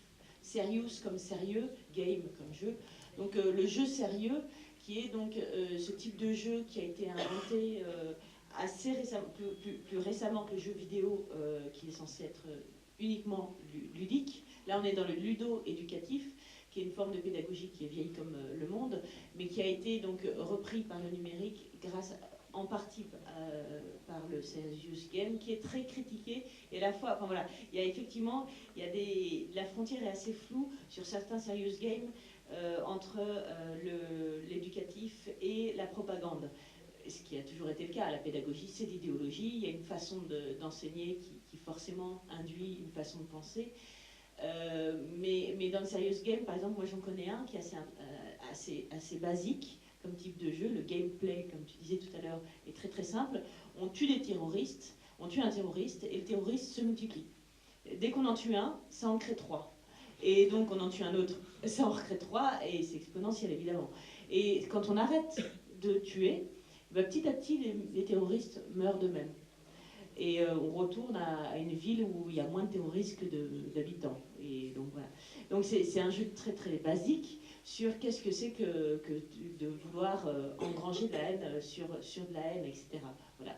Bon, il y a ce type de jeu serious game très très basique. Il y en a d'autres qui sont bien plus élaborés, qui sont bien plus... on utilise aussi les serious games dans les entreprises. Il y a des entreprises qui commandent en fait des serious games pour apprendre aux employés à utiliser une machine ou alors à comment être un bon commercial ou ce genre de choses. Et c'est les grosses entreprises. Moi, j'ai eu affaire à travailler graphiquement sur un jeu pour McDonald's, par exemple, où c'était la formation des commerciaux en fait de McDo. C'est McDo qui a fait une commande et pour leur apprendre, je sais pas. Enfin, c'est vraiment maintenant c'est utilisé un petit peu partout. Hein. C'est pas que du jeu grand public, c'est aussi utilisé pour l'apprentissage adulte. À des fins professionnelles. Voilà. Alors, juste, je voudrais rajouter qu'il y a un point important. Cette question là où nous en sommes, elle amène, à mon avis, 3 points. D'abord, c'est on ne joue pas aux jeux vidéo aujourd'hui comme on jouait il y a 20 ans. D'accord ? Pour ceux d'entre vous qui connaissent un minimum, vous avez joué à Pong ou Mario, Super Mario, même pas, bon, ça vous parle pas dans le moustachu en salopette. Bon. Tetris, bon. Alors, quand vous jouez à Super Mario, Super Mario c'est dans les années 80, vous êtes obligé, c'est en fait une histoire en vidéo, vous êtes obligé d'incarner Mario, cette espèce de petit plombier moustachu un peu rond, qui est pris malgré lui, aspiré dans un tuyau et qui atterrit dans un monde merveilleux où la princesse Peach a été capturée par le terrible dragon Koopa. Alors, vous jouez à ce jeu de manière linéaire, vous avez donc du coup Mario, et puis c'est comme ça. Et puis vous allez passer les différentes étapes. Et puis quand vous mourrez dans le jeu, vous perdez une vie. Et vous recommencez jusqu'à ne plus avoir de vie. Puis après, il faut tout recommencer depuis le début. Cette façon de jeu, elle impose d'enfiler la salopette, si je puis dire. Les personnages numériques, ce sont comme des vêtements, on pourrait dire. D'enfiler un peu l'identité de Mario pour s'identifier au personnage et puis essayer de crapahuter dans ce monde-là. Bon. Ça, c'est une génération des années 80-90. Aujourd'hui, le jeu vidéo se fait écho un peu du fonctionnement de la société. On est dans un système que moi j'appelle un peu volontairement, de manière provocante, le personnage à la Subway, hein, c'est comme la chaîne de restauration. Vous avez la Subway, vous choisissez votre pain, ce que vous voulez mettre dedans, tatati. Quand vous utilisez un jeu vidéo aujourd'hui, c'est exactement ça. Plus de contraintes d'incarner Mario. Vous choisissez le sexe du personnage, vous choisissez sa couleur de peau, son orientation sexuelle aujourd'hui. Il y a des héros homosexuels maintenant dans les jeux vidéo, ce qui était il y a peu de temps un tabou. Vous choisissez également ses caractéristiques, même son signe astrologique. Pour ceux d'entre vous qui connaissent les Sims, le jeu Les Sims, c'est un jeu de vie. Vous construisez votre petite famille selon les représentations que vous avez. Ce qui se passe dans le jeu vidéo, c'est donc une représentation de votre vie à l'intérieur, on pourrait dire. Voilà. Donc ça, c'est déjà ce contexte-là, c'est qu'il y a une évolution de la manière de représenter plastiquement les personnages et de proposer de les personnaliser. C'est quelque chose de très tendance, ça. Hein. A priori, on n'a pas le choix illimité, puisqu'on nous propose quand même parmi un ensemble de choix prédéfinis, mais plus qu'avant. Hein. Avant, c'était que Mario. Bon. Alors, dans ce contexte-là, émergent les serious games. Alors, les serious games, je pense qu'ils amènent à confondre deux choses. Ils amènent à confondre ce qu'on appelle, dans le jargon de la psychologie, le manifeste et le latent. C'est-à-dire, est-ce que les enfants jouent parce qu'on leur a mis de la violence, comme ça, ou est-ce qu'ils jouent parce qu'ils n'ont pas le choix et qu'ils vont du coup engranger des idéologies comme ça, ou est-ce qu'ils jouent pour un sens latent? Est-ce que ce qui se passe dans le jeu, il n'y a pas autre chose qui les pousse à jouer? Est-ce qu'il n'y a pas une mécanique cachée qui fait qu'ils vont avoir un attrait pour ce jeu? Ça, c'est déjà la première chose. Et la deuxième chose qui permet de questionner, de critiquer le serious game, qui a aussi quand même un intérêt, hein, ça c'est sûr, c'est finalement qu'est-ce qui est bon pour les enfants? Les serious games, ils sont utilisés à des fins éducatives, mais on en a tout à l'heure eu des exemples de dérives. Et les serious games, ils sont utilisés aussi à des fins thérapeutiques. Or, on sait aujourd'hui, par exemple, que ce qui est thérapeutique, c'est de toute façon toujours le versant relationnel et quelque chose d'une parole qui va être adressée à un autre être vivant. Donc, un jeu qui serait en lui-même, comme ça, tout seul, on met devant un écran et puis il va complètement interagir avec le sujet, ça va le soigner, et ça ne fonctionne pas comme ça, c'est beaucoup plus complexe. Donc il faut aussi pouvoir comprendre que le serious game, au sens d'un jeu sérieux, qui cadre, si vous voulez, un petit peu le sujet, l'utilisateur, c'est un jeu qui ne fait que du game. Hein. Alors, pour ceux qui ne connaissent pas, il y a une distinction en anglais sur la notion de jeu. Hein. Il y a le game, c'est le jeu de société, il y a des règles préétablies, et puis on fait ce qu'il faut faire, quoi. Bon. Et il y a le play, c'est l'utilisation originale, on pourrait dire, du jeu, quelque chose de règles qui s'invente au fur et à mesure. Dans le jeu vidéo, on a cette possibilité-là. Par exemple, je ne sais pas, moi, dans les Sims, moi j'ai des patients, au début, ils faisaient que ce qui était demandé par le Sims. Donc dans les Sims, on a des besoins naturels, de relations sociales, de dormir, etc. Et donc les jauges diminuent. Au bout d'un moment, on est fatigué, il faut aller faire dormir le Sims. Bon, au début, les patients sont très game, hein, ils font ce qu'on leur demande, certains en tout cas, pas tous. Donc de manière très conformiste. Et puis au bout d'un moment, ils vont commencer à utiliser les choses différemment. Moi, je vais faire on va remarquer, par exemple, ils font exprès de jamais se laver.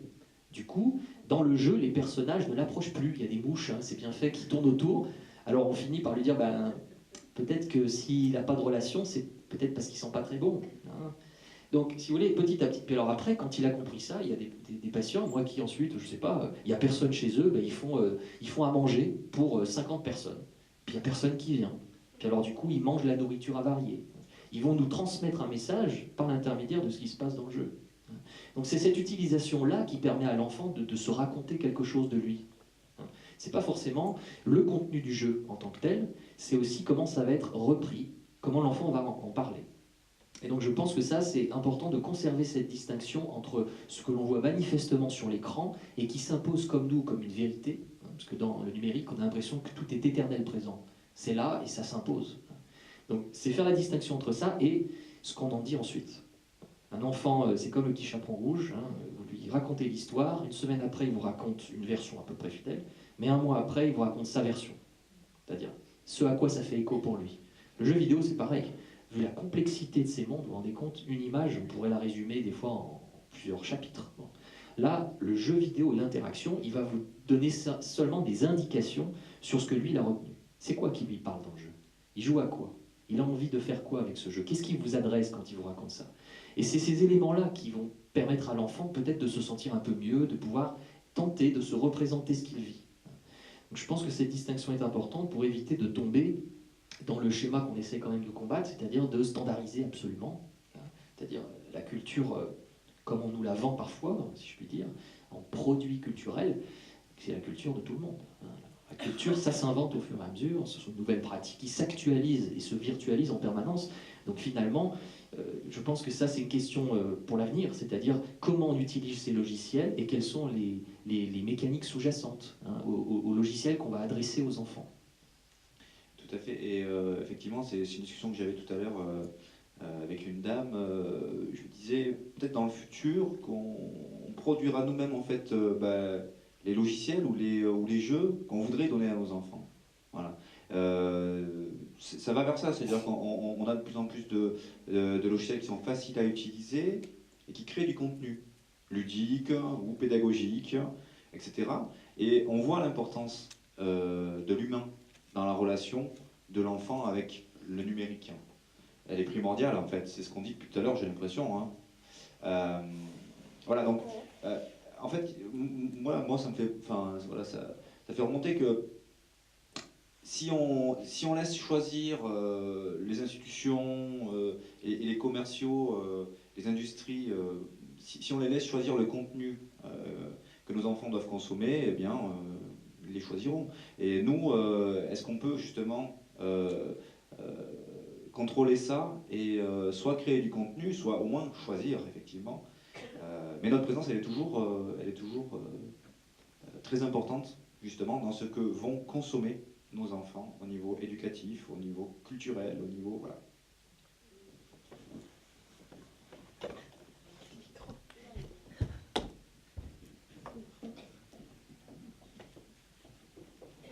N'oubliez pas de vous présenter. Oui, bonjour, je suis assistante sociale scolaire dans des écoles élémentaires de Ville de Lyon. Et on fait justement en ce moment un travail autour de l'utilisation des écrans par les enfants. Et nous, ce qui nous interroge, c'est qu'on est plutôt en face de familles qui sont démunies devant... non, qui ne savent pas comment faire pour enlever les enfants des écrans, justement. Je ne sais pas si on peut parler d'addiction, on me dit qu'on ne peut pas parler d'addiction aux écrans. Je ne sais pas si vous, monsieur, vous avez eu à travailler avec des jeunes ou des enfants qui ont une utilisation des écrans pathologiques, je ne sais pas. Moi, j'ai vu un adolescent qui n'allait plus à l'école, qui n'allait plus au collège, qui passait ses nuits et ses journées devant des jeux vidéo. Et voilà, moi, aujourd'hui, c'était plutôt cette question-là, c'est comment aider ses parents. On s'interroge, nous, aujourd'hui, comment... Parce que les parents nous disent, mais comment vous faites, vous? Moi, j'ai pas de solution, mais mes enfants, si je leur dis non, vous allez jouer dehors, c'est des histoires, c'est très compliqué à gérer, ils s'énervent, et ils sont pris par les jeux. Et on a des enseignants qui nous disent que les enfants sont fatigués, qu'il y a des troubles de l'attention, que qu'est-ce que vous pouvez faire avec les familles, parce que cet enfant-là, il passe sa soirée dans les jeux vidéo, etc. Alors, c'est comme pour tout ce que je vous ai raconté, en réalité c'est beaucoup plus complexe hein, que ce que j'essaie de résumer, mais je vais tenter quand même. La question que vous posez, je pense qu'elle soulève d'autres questions qui sont beaucoup plus générales. C'est-à-dire, en fait, est-ce que l'utilisation des écrans est addictive? Est-ce qu'elle est excessive? Est-ce qu'elle est passionnelle, on va dire aussi? Et donc, c'est comment on essaye d'aider les parents à prendre une position par rapport à ça. Alors, je pense que dans un certain nombre de situations, il y a une utilisation qui renvoie à une problématique addictive. C'est-à-dire qu'on est passé le numérique, c'est merveilleux, au tout début d'Internet, après ça a été un objet d'addiction, le danger absolu, on l'a diabolisé, puis maintenant on tendrait presque à dire que ça va résoudre tous les maux du monde. Mais non, c'est pas l'objet en lui-même.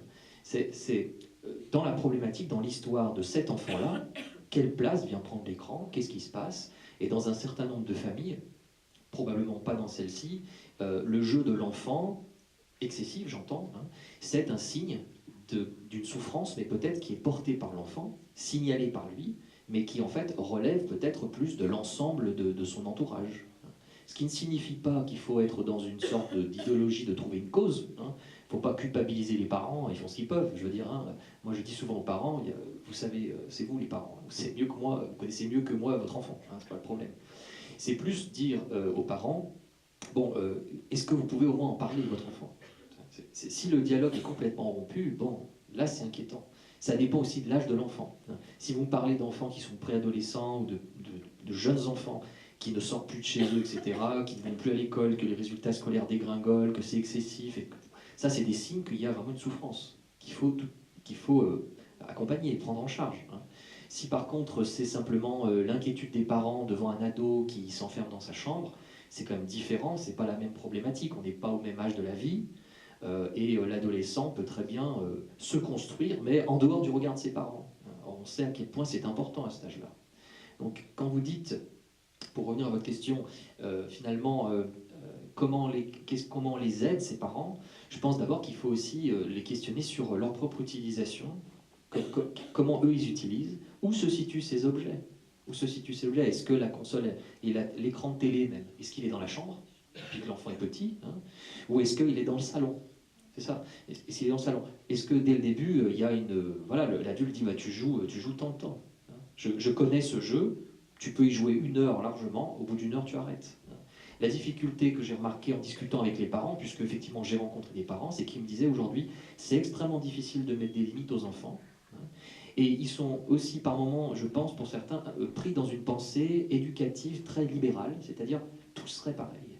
On ne sait plus, comme tout est à la fois bien ou mal, etc., il n'arriverait plus à dire, bah non, de toute façon, moi je le sens comme ça, et puis voilà, je pense qu'il faut qu'il arrête de jouer au bout de tant de temps, je le fais arrêter.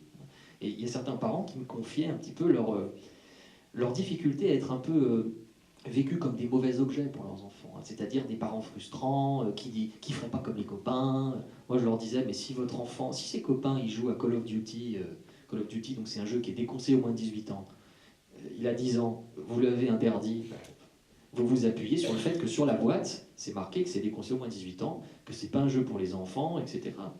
Alors bien sûr, tous les copains à l'école y l'ont, peut-être qu'il l'aura un peu de manière détournée, il va y jouer dans le dos des parents, mais les parents auront pris une position. Et je pense que ça c'est important, c'est à dire aux parents, vous avez une place. Mais il faut aussi peut-être qu'ils découvrent ces univers.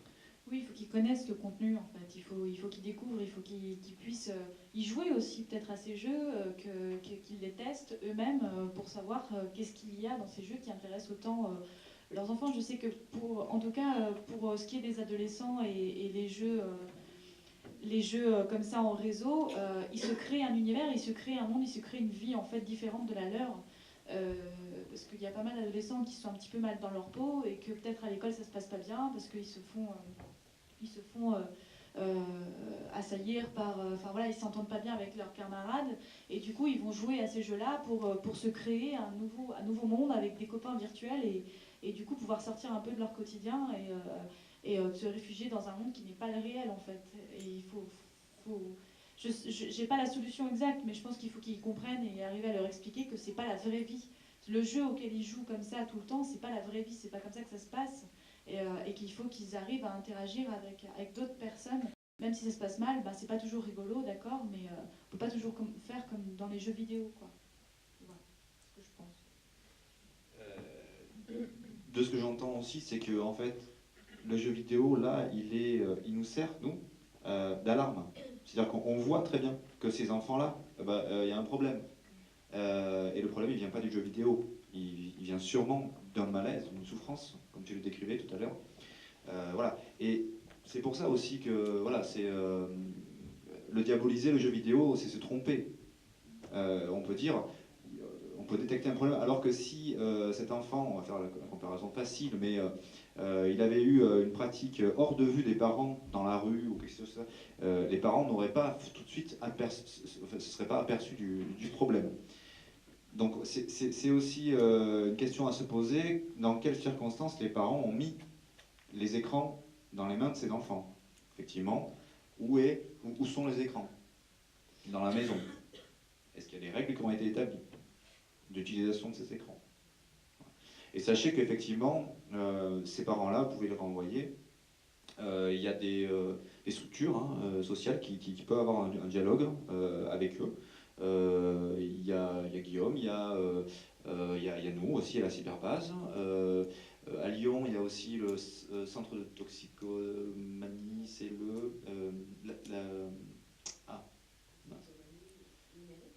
alors, ils qu'ils intègrent un volet numérique, mais en fait c'est pour recevoir effectivement les familles en souffrance. Ouais, c'est ça. Je crois que c'est Aliad, ça s'écrit. Aliad, tout à fait. Enfin, il y a une structure dans le quartier d'Ennais, Voilà. sur Lyon, là, qui a une partie effectivement de prise en charge des joueurs excessifs. Donc ça veut bien dire qu'il y en a. Tout à fait. Quand même, je pense que c'est important parce qu'il y a beaucoup de ce que j'ai entendu, moi, les travailleurs sociaux, les infirmières scolaires, les gens qui sont sur le terrain, les mains dans le cambouis, qui, bien entendu, sont parfois complètement immergés dedans et qui, du coup, se disent « mais c'est incroyable, la console trône au milieu du salon, et puis il joue toute la journée, je viens à la maison, l'enfant il est devant comme ça, scotché, il décolle pas, et les parents sont... » Alors du coup on se dit, bon, il y a quelque chose qui ne va pas, là. C'est ça. Les parents ne se rendent pas compte que l'enfant est complètement en train de se détacher, de se déscolariser, etc. Dans ces circonstances-là, il ne faut pas rester seul avec ces problèmes. Il faut le repérer pour pouvoir l'évaluer, mais il faut du coup pouvoir connaître. C'est toute la difficulté, c'est qu'on a un point de vue, voilà, vous y êtes à un moment donné. Hein. Alors il y a un certain nombre de signes, hein, je vous ai dit, quand la durée est excessive, quand il y a vraiment une crise de rage, de frustration, quand on dit à l'enfant d'arrêter, quand il est omnibulé par ça, hein, ça devient quelque chose, on dit monomaniaque un peu, enfin bon, il est tout le temps focalisé là-dessus, là ce sont des signes qui doivent alerter. Hein. S'il désinvestit ses autres activités sportives, etc. Ça c'est quelque chose aussi qu'il faut pouvoir repérer. Mais il me semble que les enfants, par rapport à ce qu'on a dit tout à l'heure, savent que c'est du jeu. Ça, c'est un fantasme que nous avons eu il y a 15 ans avec les jeux de rôle. Je ne sais pas si vous vous rappelez. Ah, il a poignardé son copain, il est resté dans son personnage, hein, les jeux de rôle grandeur nature. Et puis il y a l'apparition de la télévision aussi. Enfin, bon. Souvent, par rapport aux objectifs technologiques, on a le fantasme qui vont nous flouter la limite entre l'intérieur et l'extérieur, entre l'imaginaire, comme on dit couramment, et le réel, comme on dit couramment. Or, quand vous discutez avec les enfants, ils savent que c'est un jeu. Pour la bonne et simple raison, c'est que, je ne sais pas si vous avez déjà vu quelqu'un dans la réalité, quand il marche sur le sol, ça fait des trous, ou quand on lui met une claque, il y a 10 litres de sang qui gicle sur le mur. Enfin bon, bref, j'exagère. Oui, parce que, en fait, dans le jeu vidéo, il y a une sorte d'exagération. Il y a quelque chose d'une théâtralisation, d'une dramatisation, d'une mise en scène de situations de violence, hein, qui du coup prennent une tournure mélodramatique parfois. Certains jeux même intègrent un petit brin d'humour à ce moment-là. C'est-à-dire qu'on voit bien que les enfants remettent leur violence, hein, qui va rencontrer la violence dans le jeu, mais qui va être un peu scénarisée, transformée, exagérée, hein, ce qui va leur permettre, bien entendu, ensuite de pouvoir en parler, hein, si un adulte est là pour écouter. Donc ça, c'est un point qui est important. Et le deuxième point, c'est que l'enjeu d'ici, je pense, une dizaine d'années, enfin on y est déjà, c'est effectivement de faire une véritable éducation aux écrans. C'est que ça soit intégré progressivement, comme le propose Certisseron, c'est-à-dire que très tôt, les enfants soient mis au contact de ces objets, pour ne pas qu'ils soient, entre guillemets, handicapés plus tard. C'est-à-dire qu'on peut très bien les protéger complètement. Ça va être très compliqué. Maintenant, vous allez dans, je sais pas, dans un McDo ou n'importe où, vous commandez bien avec du tactile, tac, tac. Vous voulez postuler, maintenant, vous postulez en ligne sur Internet. Il faut progressivement que les enfants soient formés à l'utilisation de ces objets et que les adultes sortent de l'a priori que Serge Tisseron a vraiment tout à fait bien relevé. C'est l'a priori que nous avons qu'ils en savent mieux que nous. Non. Si vous mettez un enfant, je vous donne un exemple, hein, mettez un enfant devant plusieurs objets numériques, spontanément, il n'a pas lu la notice. Hein, tac, il sait comment ça fonctionne. C'est tellement proche de l'inconscient sur certains aspects, le langage du tactile, qu'en fait, il sait comment utiliser les processus qu'on voit dans le... Et puis, il sait utiliser la machine. Mais par contre, il est incapable de lire une montre à aiguille. Vous demandez, pareil à cet enfant, de changer d'objet en cours, hein, d'utiliser une tablette, puis après, il va utiliser un écran de télévision. Il va savoir le faire extrêmement, de manière très labile, hein, très malléable, on pourrait dire. Si vous demandez à cet enfant de faire ça, l'adulte lui aura beaucoup plus de mal parce que ça va lui demander comme une sorte de travail de traduction, hein, de comment on utilise cet objet. Et il me semble qu'il faut que l'enfant comprenne qu'on n'utilise pas ces objets de manière intempestive ou de manière uniquement, j'ai envie de dire, par réflexe. Voilà. Lorsque ça suscite uniquement le corps, les réflexes, sans capacité de penser, ça doit alerter les parents.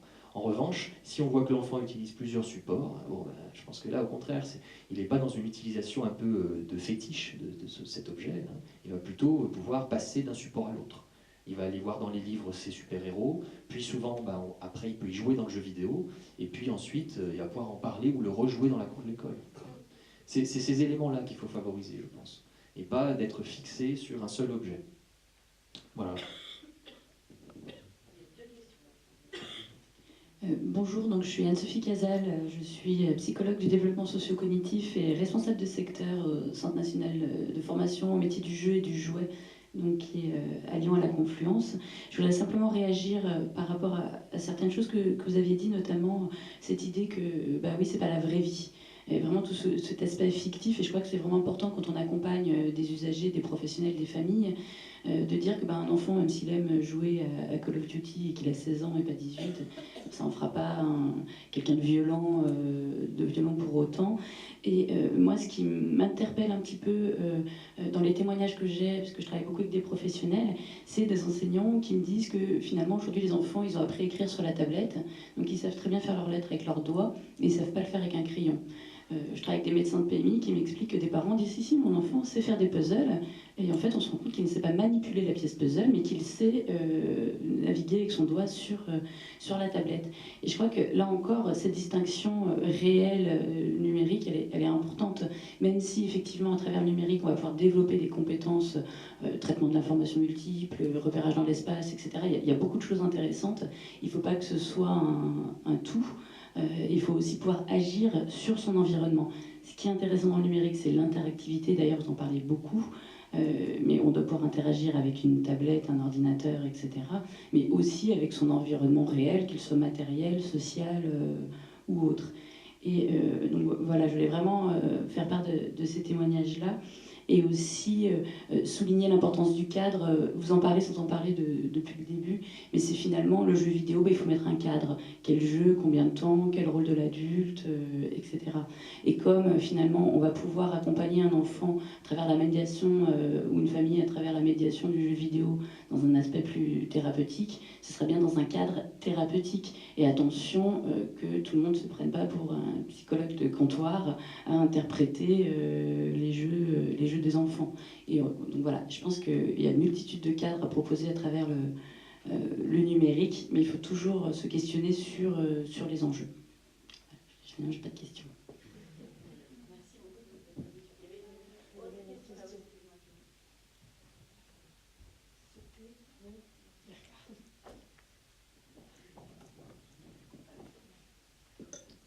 Bonjour, moi je suis maman, seulement, c'est pas mal déjà.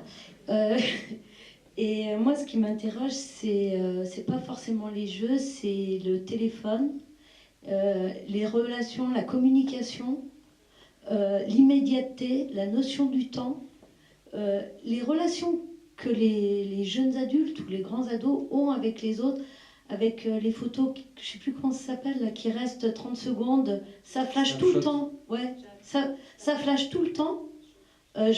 Quelquefois je me dis, mais qu'est-ce qu'ils se racontent quand ils se voient? Ça m'hallucine, quoi, ces relations.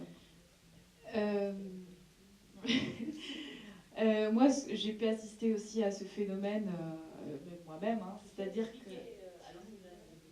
De quoi? Oui, en fait, c'est le fait des flashs, c'est de prendre des photos d'un événement marquant ou des photos d'un peu tout et n'importe quoi, pour ensuite le partager en fait sur les réseaux sociaux, sur Facebook, Instagram, etc., pour que les autres puissent voir. Juste, Snapchat, c'est une particularité, hein, c'est ce que vous avez dit, c'est que en fait, on se parle qu'en images. Hein, voilà. C'est un peu l'apogée, on va dire, de la réhabilitation de l'image, j'ai envie de dire, c'est qu'en fait, ils s'écrivent plus des textos.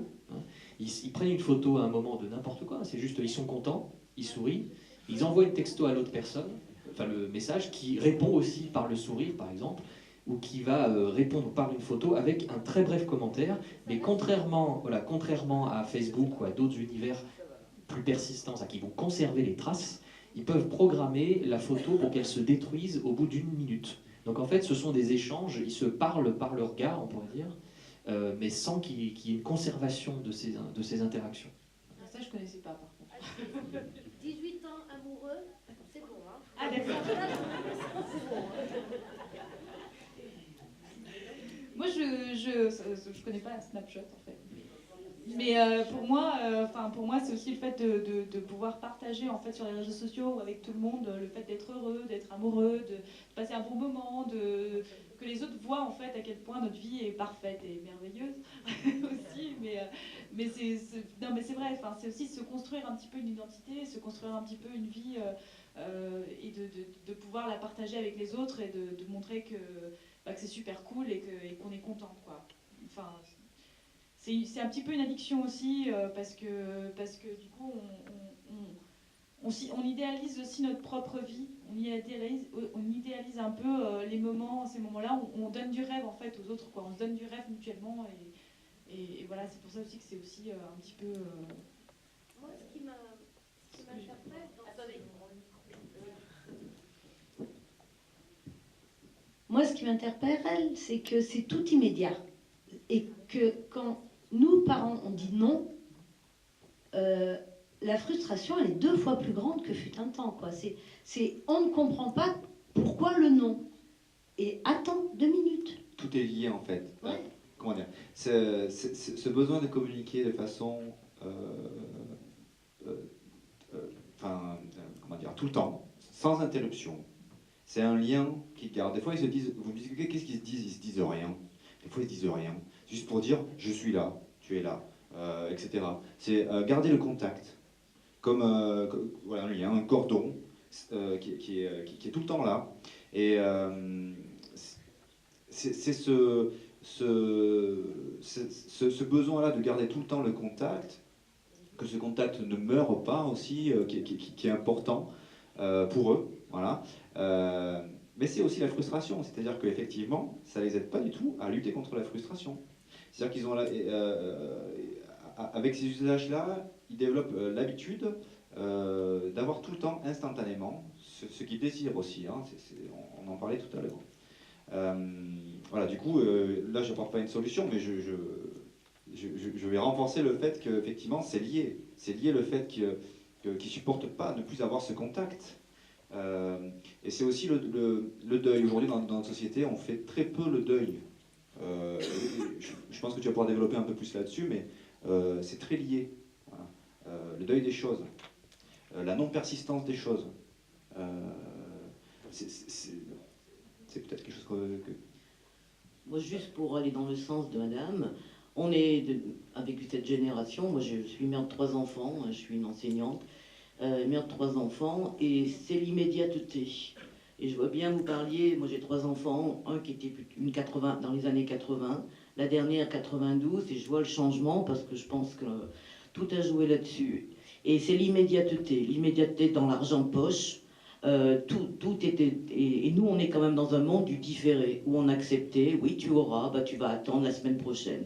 Et je crois que même au niveau de l'enseignement, par exemple, dans mes relations avec les élèves, c'était aussi ça qui a énormément changé, du tout de suite, de la réponse dans l'instant, de quoi que ce soit, etc.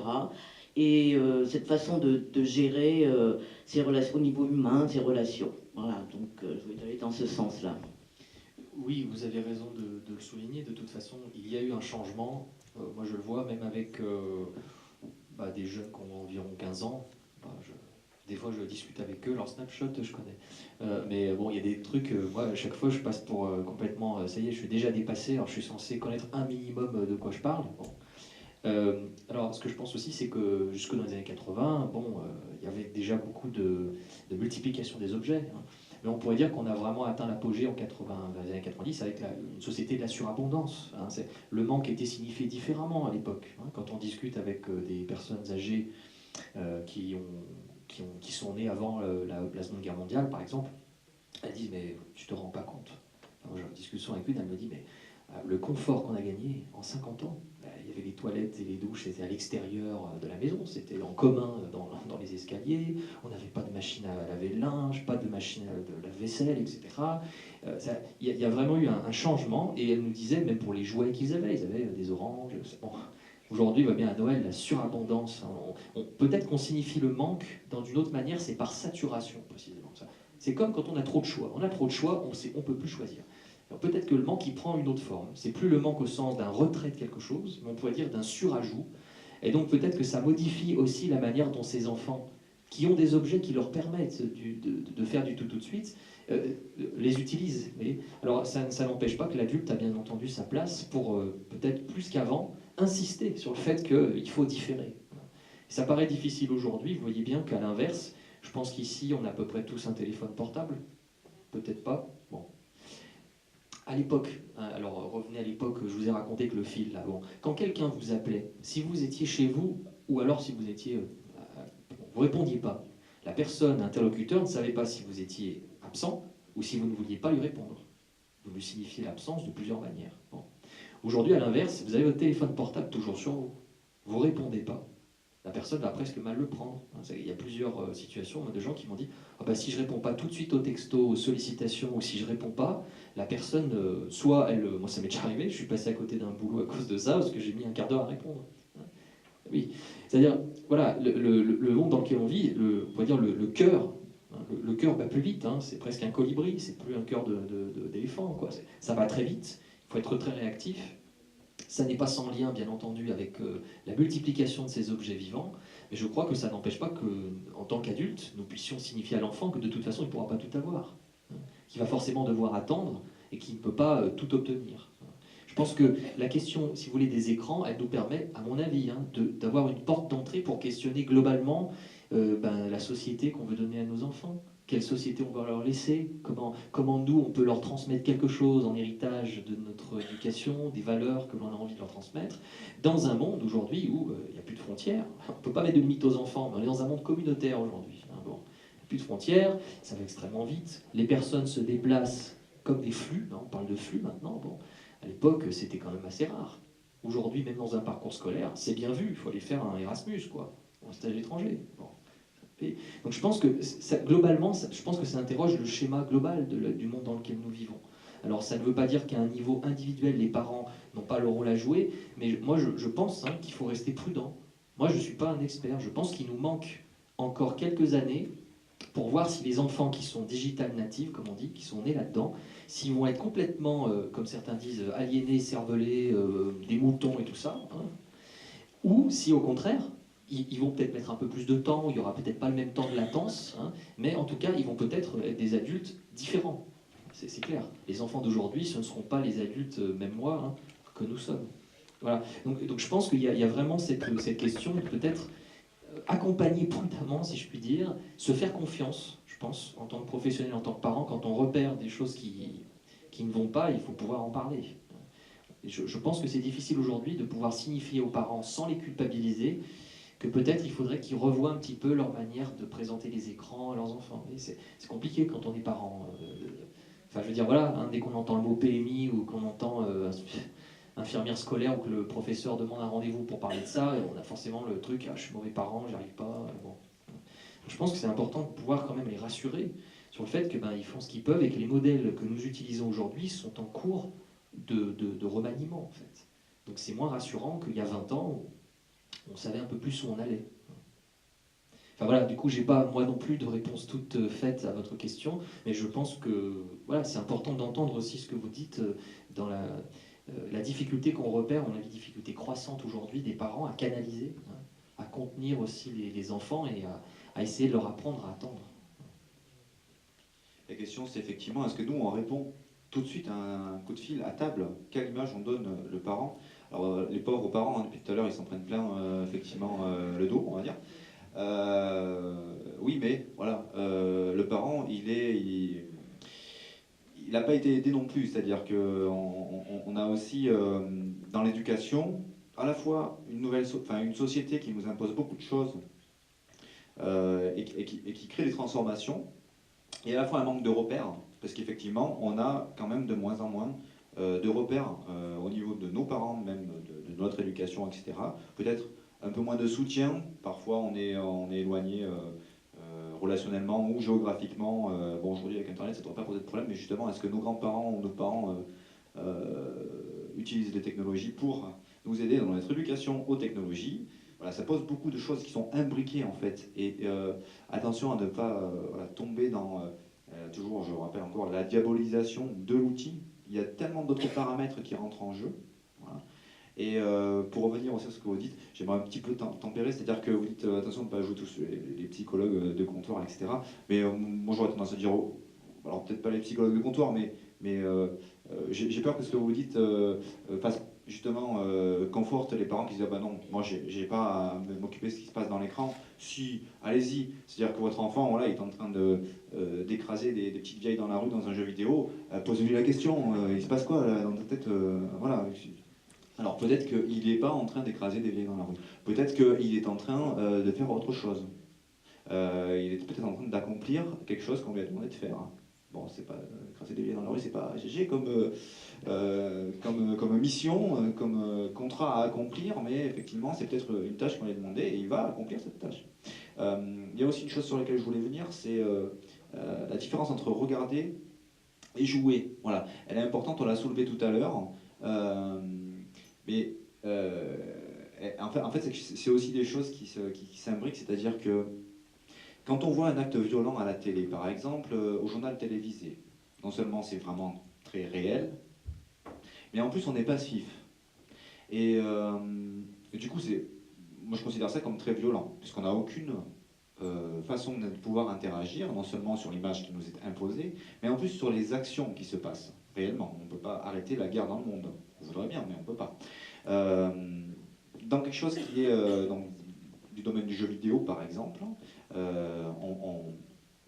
la personne qui va jouer ne va pas forcément vivre la même chose que la personne qui va voir les images.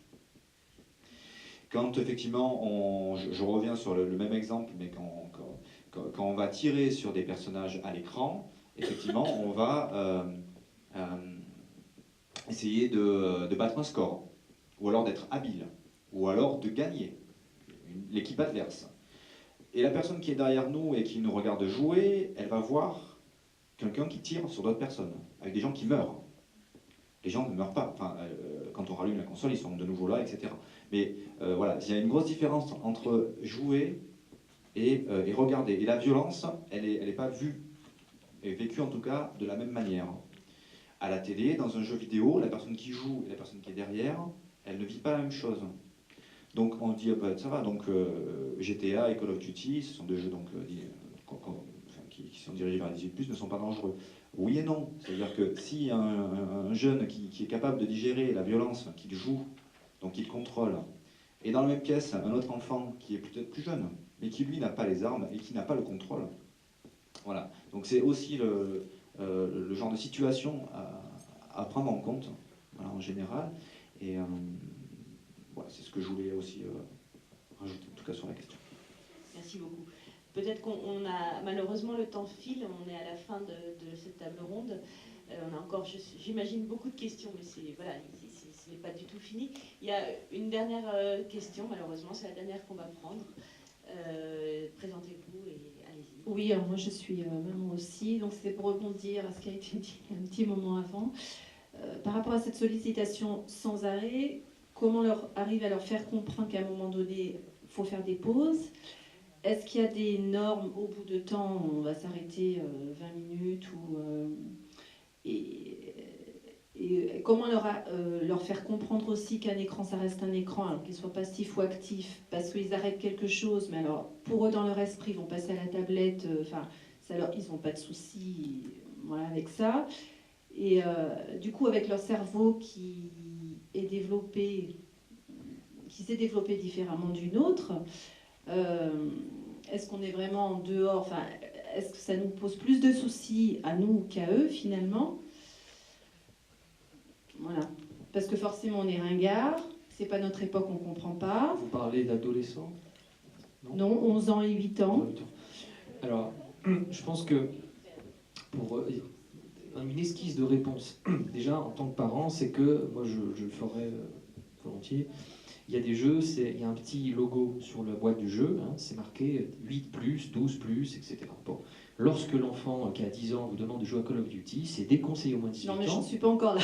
Non mais voilà, il y a des enfants, moi, de 10 ans que je rencontre dans les écoles primaires, ils jouent à Call of Duty GTA. Bon. Donc, je comprends qu'il puisse y avoir un décalage entre le discours qu'on peut tenir et la réalité de la difficulté d'être parent parfois et de mettre des limites. Mais première chose, c'est d'abord le choix du jeu.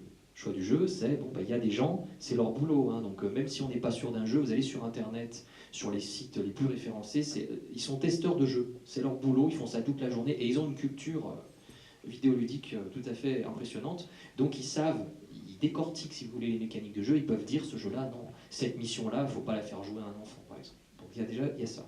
Ensuite, il faut que l'adulte, il partage un minimum. Il le met, il se met à côté de l'enfant, bon, alors tu fais quoi? C'est simplement ça qui va permettre d'emblée à l'adulte d'avoir une place de quelqu'un qui va pouvoir avoir son mot à dire dans l'histoire. S'il n'a jamais fait ça et qu'il s'intercale entre l'enfant et l'écran, vous comprenez à quel point c'est très compliqué, parce que dans le jeu vidéo, c'est un peu comme, c'est comme si on était face à des gestes, des mouvements perçus à l'écran. C'est un peu comme si vous disiez à un coureur de marathon, au bout de 500 mètres, tu t'arrêtes. S'il y a un jeu qui demande une demi-heure de mise en place, il faut trouver des copains, il faut choisir une mission, il faut choisir, il y a tout on met en place, si vous voulez, l'échiquier, quoi. Il n'y a qu'une demi-heure de jeu en tant que tel. Si vous dites à l'enfant, sans connaître le jeu, dans une demi-heure t'arrêtes, bon, vous lui dites en gros, tu commences ton jeu et je t'arrête en cours. Bon, bah oui, c'est normal que ça soit extrêmement frustrant. Après, c'est des grosses discussions sur les histoires de sauvegarde aussi.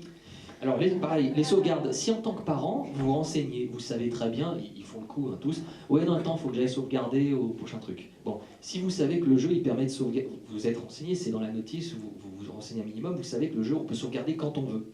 Vous lui dites, non, tu me la fais pas, voilà, tu me la fais pas, je sais très bien que, et là, vous allez un peu le bluffer aussi, l'enfant, il va dire, ah, bon, ok, bon, on peut parler un peu, alors. Et donc, vous allez pouvoir lui dire, non, bah, tu sauvegardes n'importe quand. Par contre, justement, si vous savez qu'il n'y a que dans certains jeux, c'est des checkpoints, hein, c'est des points de sauvegarde, mais auxquels on ne peut pas aller tout le temps. Hein. C'est au fur et à mesure du jeu. Si vous savez que ça fait 1 heure qu'il joue et que s'il éteint, il risque de perdre toute son activité, bon, il faut lui dire, écoute, ok, dans 10 minutes, par contre, tu es au checkpoint, et après, ce sera terminé. Ça va lui dire, moi aussi je connais la mécanique, je ne vais pas te couper dans ton investissement, je te laisse terminer. Et là, du coup, vous allez renforcer la confiance de l'enfant dans le fait que vous accréditez cet investissement de l'objet, mais en même temps, vous êtes là, vous cadrez quand même l'utilisation. Ensuite, pour ce qui est des jeux violents, en plus de plus 18, etc., vous avez des petits pictogrammes. Alors en France, il y en a peu, mais quand il y a une seringue dessus, c'est que c'est des jeux de drogue. Il y en a peu en France, presque pas. Quand vous avez un point en l'air, ça veut dire violence, hein, quelle qu'elle soit. Quand vous avez une araignée, ça veut dire l'horreur, ça fait peur. Hein, donc on ne met peut-être pas ça dans les mains d'un enfant de 8 ans. Hein. Et quand vous avez des personnes blanches avec quelqu'un de noir au fond, ça veut dire que c'est un jeu discriminant.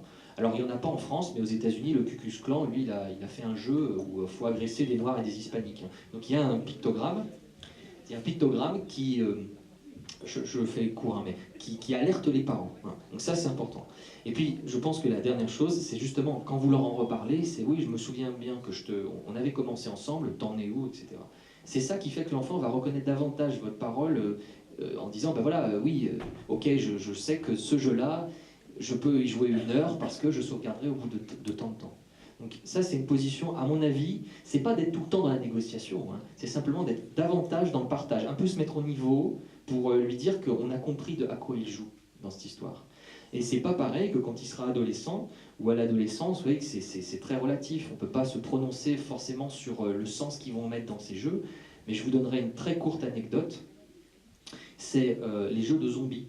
Hein, vous connaissez les jeux de zombies, c'est comme des films d'horreur mais interactifs. Bon. Ben souvent, il y a les parents qui peuvent être surpris par ces jeux de zombies en disant « Oh là là, mais ils tirent, il y a des bouts de corps qui partent dans tous les sens, c'est sanglant, etc. » Je leur dis « Oui, mais attendez, il y joue à l'adolescence. Hein. » Bon, le scénario, c'est quoi? C'est tout va bien dans un village isolé sans nuages, et d'un coup, il y a un coup de tonnerre dans un ciel serein, ça s'assombrit, on se retrouve cloîtré dans une maison, et il y a une horde de zombies qui nous courent après. Bon, le coup de tonnerre dans un ciel serein, c'est comme le bouleversement de la puberté. Hein. Et l'ado, il joue être le seul personnage vivant d'une histoire de mort-vivant. Le mort-vivant, c'est l'ado, c'est l'adolescence. Mort-vivant, il titube souvent, hein, comme l'ado qui a une démarche mal assurée, on a l'impression qu'il est tout bancal. Le zombie, qu'est-ce qu'il fait? Il dévore tout ce qui lui passe sous la main. On est dans des fantasmes cannibaliques qu'on retrouve très bien dans l'adolescence aussi. Hein. Donc il cannibalise, il mange tout, comme l'ado qui mange 3 baguettes de pain et puis il a encore faim. Vous voyez bien. Bon. Comme l'ado, on n'a pas encore les odeurs dans le jeu vidéo, mais on suppose qu'ils sont en décomposition, ça pue ces zombies. Hein. Et je terminerai par dire qu'en plus, là, il est dans une position de maîtrise. Il a souvent un fusil et il doit se frayer un chemin pour aller tuer le grand méchant de l'histoire, une instance un peu tutélaire dans le jeu. Bon. Quand il joue, vous voyez bien qu'il y a le manifeste de la violence, mais en fait, lui, il joue souvent pour le scénario, parce qu'il y a des gens à sauver. Souvent dans les jeux, c'est ça. Hein, même, donc, des fois, on n'a pas d'armes, il faut aller demander l'aide d'une personne tierce, qui est non jouable, mais qui a un rôle très important, qui va guider le joueur pour contourner les obstacles. Donc quand l'ado il joue à ça, en fait, il joue, j'ai envie de dire un peu de manière provocante, à persécuter et être persécuté par des zombies, devant donc l'écran qui est comme un miroir, hein, à défaut de persécuter ses parents en s'éclatant les boutons dans la glace. Hein. La monstruosité de l'adolescence est remise en jeu dans ce jeu. Hein. Donc vous voyez qu'en fonction de l'âge, on peut avoir une lecture différente. Un enfant plus petit, vous n'allez pas être dans ce mode de raisonnement, il ne va peut-être pas y mettre le même sens. Il va pouvoir jouer peut-être à lutter contre ses cauchemars. Cauchemars qu'il fait, hein, il y a beaucoup de cauchemars infantiles. Donc c'est important de savoir à quel âge on propose ce type d'objet. Hein. Et surtout, de ne pas être tout de suite, ça fait peur, ça nous est étrange, mais pas être tout de suite dans une position défensive, c'est plutôt essayer de voir, bon, moi je le connais, voilà, ça l'intéresse, il en parle, voilà, je peux essayer de le faire jouer à ça. Puis si vous voyez qu'il est trop excité, qu'il ne s'arrête pas et tout, vous arrêtez. Hein. Et ce ne sera pas pour autant que vous êtes de mauvais parents. Voilà, merci.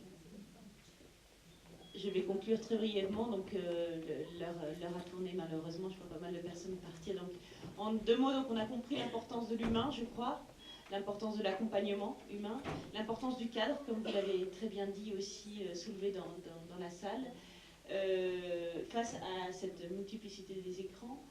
Et j'avais une autre conclusion que je n'ai pas notée et que j'ai oubliée. Mais en tout cas, d'avoir une appréhension qui accompagne et qui soit effectivement à hauteur d'enfant. Développer l'esprit critique, effectivement, des enfants face à ces écrans. Ça, c'est plutôt le rôle des enseignants, mais c'est aussi évidemment le rôle des parents. Enfin, des parents accompagnateurs. Je crois que le terme de parent, on peut l'entendre au sens large. Hein. C'est tous les gens qui accompagnent les enfants, que ce soit des enseignants, pédagogues de toutes sortes. Et parents au sens large aussi, grands-parents évidemment, etc. etc. Tu avais envie de rajouter une chose, le mot de la fin, allez. Juste pour dire qu'effectivement, je vais le répéter, mais si on ne s'empare pas de l'éducation numérique de nos enfants, d'autres s'en empareront. Voilà. Et le pouvoir attractif des écrans, eh bien, feront leur travail. Je pense qu'on peut dire un gros merci aux intervenants, ça me semble de super qualité.